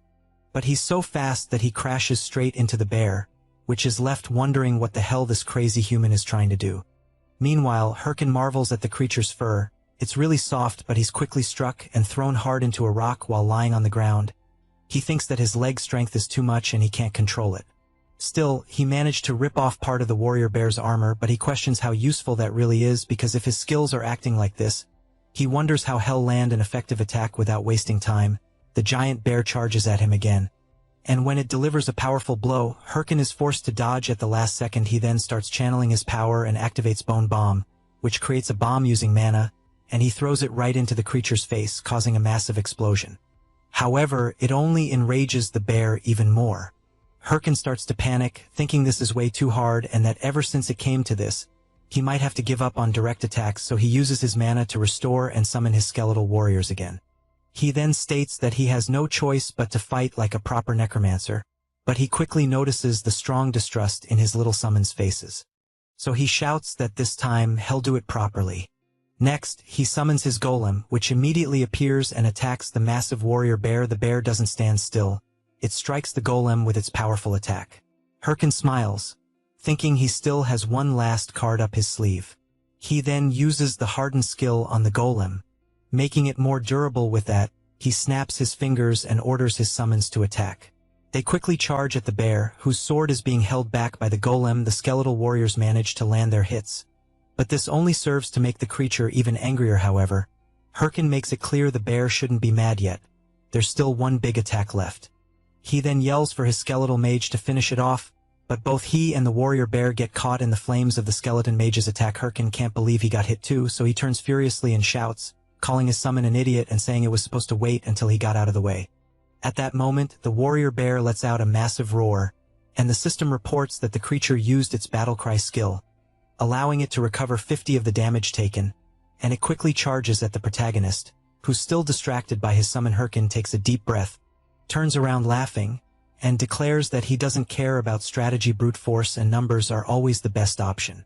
Then he throws multiple bone bombs at the bear, causing an overwhelming explosion visible from far away. The summons can't believe what their master is doing, but he doesn't care and continues bombing the warrior bear nonstop. Time passes on top of the fallen creature. The system reports that he defeated the warrior bear and that the protagonist's experience increased. He also received 100 for gold. Thus, the NPC Wang's judgment quest was completed. Hyrcan looks at his trembling hand and thinks that the warrior bear was the one his entire guild struggled against before his regression. He then clenches his fist tightly, thinking that now he managed to defeat it alone, and that means he wasn't wrong after all. So he walks over to his summons and tells them they did a great job, and that now he can return to the NPC guard and proceed with the next quest. And, striking a ridiculous pose, he shouts that the extermination of the warrior bear is complete. But when he sees his summons talking among themselves, saying that he did it without fighting properly, Hyrcan goes absolutely nuts and yells at them to shut up. Meanwhile, at the tavern in the western base of Awakens, while a few warriors are laughing, the mage Ballista is sitting alone in the corner. He takes a deep breath and, on the verge of losing his sanity, thinks about how he still hasn't found Haho Mask. He also reflects that he's been combing the mountains for days, and the guy is nowhere to be found. To make things worse, Haho Mask's video has gone viral, which means the Awakens mountains will probably be crowded soon, making his mission even harder. He starts banging his head on the table, and concludes that if he returns without the protagonist, Lady Syl will kill him. He then questions whether it's not a bit absurd for his lady to ask him to search an entire mountain alone looking for one man. The mage gets frustrated and curses the Thunder Hunters Guild, not noticing his watch making noise. Then he realizes he's in a call with Syl. He quickly jumps from his seat, trembling, and tries to apologize, saying that's not what he meant. But she replies that he's working hard, which makes him a little uneasy. Syl says she thinks the task she gave him was unreasonable after all. He's searching an entire mountain on his own, and that she understands how hard it must be even for him. The mage is stunned by her words. He starts laughing, saying he's fine, that it's no problem at all, and asks if he can get back to the mission. Syl then tells him that she sent Hahue to help out of nowhere. An explosion goes off in the tavern, blasting a hole in the wall. As Hatch turns around startled, Syl makes it clear that the two will work together to find Haho Mask. Someone walks through the hole and yells at the mage, calling him an idiot. It's none other than the Princess of Thunder, Hahue of the Thunder Hunters Guild, who's furious, and tells Hatch that it's his fault she had to come all the way there. Hatch is stunned, thinking she's one of the people who hate him. He screams that he hates this rotten world. Later, someone from above comments that Bolka seems to be getting pretty crowded, and that even a village has formed. It's the protagonist, who also mentions that most players have probably realized this is now the main search area. He then takes off at full speed, leaping from tree to tree, thinking he has to hurry and reach NPC Wung until he sees three guys coming his way, and upon closer look, notices their clothes resemble those of the three guys he saw earlier. So he wonders if they're there to get revenge for their friends. He closes his eyes, and tells them to attack already because he doesn't have time, but he doesn't realize they run right past him without paying any attention. He turns around, confused, trying to understand. They just shout for help. Herkin is puzzled, saying he didn't do anything, but doesn't notice something approaching in a blink. The three guys are brutally attacked, and Herkin's face gets scratched in the process. He turns to see what's going on, and sees two people. It's Hahue, the Princess of Thunder, and the Mage Hatch. Upon noticing the emblem on their clothes, Herkin realizes they're members of the Thunder Hunters Guild, but he's quickly startled by a sword pointed straight at him. Hahue demands to know if he's the guy called Haho Mask from the videos. Herkin recalls that Hahue is the second in command of the Thunder Hunters, and also a fanatic who would crawl through hell if Syl ordered it. And the other one is the level 3 mage of the Thunder Hunters, nicknamed Ballista, a genius mage who never lets a target escape. He also remembers that, before his regression, they were the biggest threats, and he never imagined he'd run into them here. However, he reflects that, seeing as they're looking for Haho Mask, they're probably there for guild recruitment, but he'd love to kill them all, even though he knows that's impossible right now. So he climbs down from the tree and asks if they're really looking for Haho Mask. He plays dumb and acts like a fool, asking who that person even is. While putting on a ridiculous act, he laughs internally, thinking hell just keep playing dumb since they won't be able to do anything without proof. But Hahue suddenly approaches him with a sinister look and yells that he's lying. The Thunder Princess' gaze grows even more terrifying, as she explains that there's no way someone could cross the Bulkus Mountains without hearing about Haho Mask. Especially since that idiot's video hit 20 million views, she emphasizes that the hood the protagonist is wearing reminds her very much of Haho Mask, which is why she really wants to know if he's the one they're after. Herkin gets nervous, realizing she's very sharp.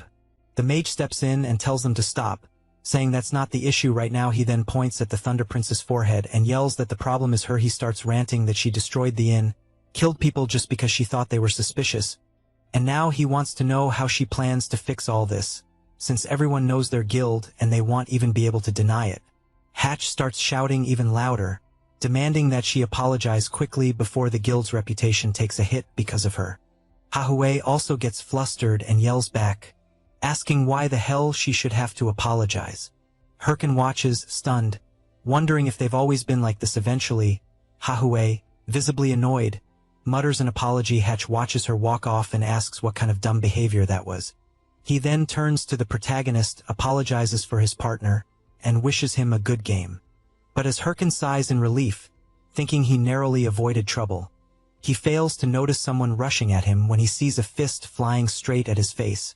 He's terrified, and before he can react, he's punched by the Thunder Princess and slammed into a rock. Hatch loses it, grabs Hahue, and screams, demanding to know why the hell she hit someone again. Did he call her a mad dog? Or has she actually gone crazy?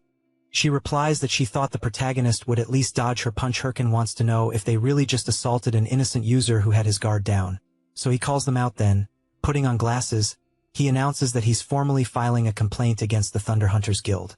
He opens the forum window and explains that first, he'll post it on the official forums to make it public, and the title will be, Thunder Hunters is a cruel guild that massacres newbies. The mage panics and quickly apologizes, saying they'll compensate him, and begging him to just forget about it if possible. So Hatch hands the protagonist a handful of gold coins, and Herkin comments that since the mage is offering 1,000 gold coins as a gesture of sincerity, hell let it go. Hatch breathes a sigh of relief and thanks him. He then grabs Howie's arm and while dragging her away, yells that he can't stand her. Herkin knows what he just did is pathetic, but for now, it's the best option because he's fully aware that provoking them carelessly would be a disaster. That's why he knows he just needs to endure this a little longer. As they walk away, Hatch asks why the hell she causes problems every single time, and if she doesn't realize image management is vital for a major guild. Slightly confused, Howie wonders if people don't instinctively dodge when attacked. Hatch asks if she's seriously trying to say it's his fault for not dodging her punch. She replies that it's not that, it's just that guy. He looked like he was just annoyed seeing the attack coming his way, almost as if he thought he had no choice but to take the hit. Hatch says he's begging her, and asks if she can just be quiet. She tells him to shut up and calls him a loser.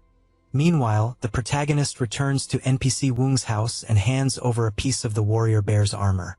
Woong comments that this was expected, and that something is definitely going on. He thanks the protagonist once again, and emphasizes that if it weren't for him, there would have been many casualties.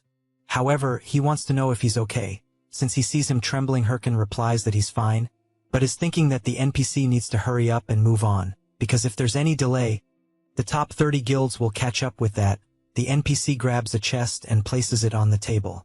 As he opens it, he asks the protagonist to pick just one.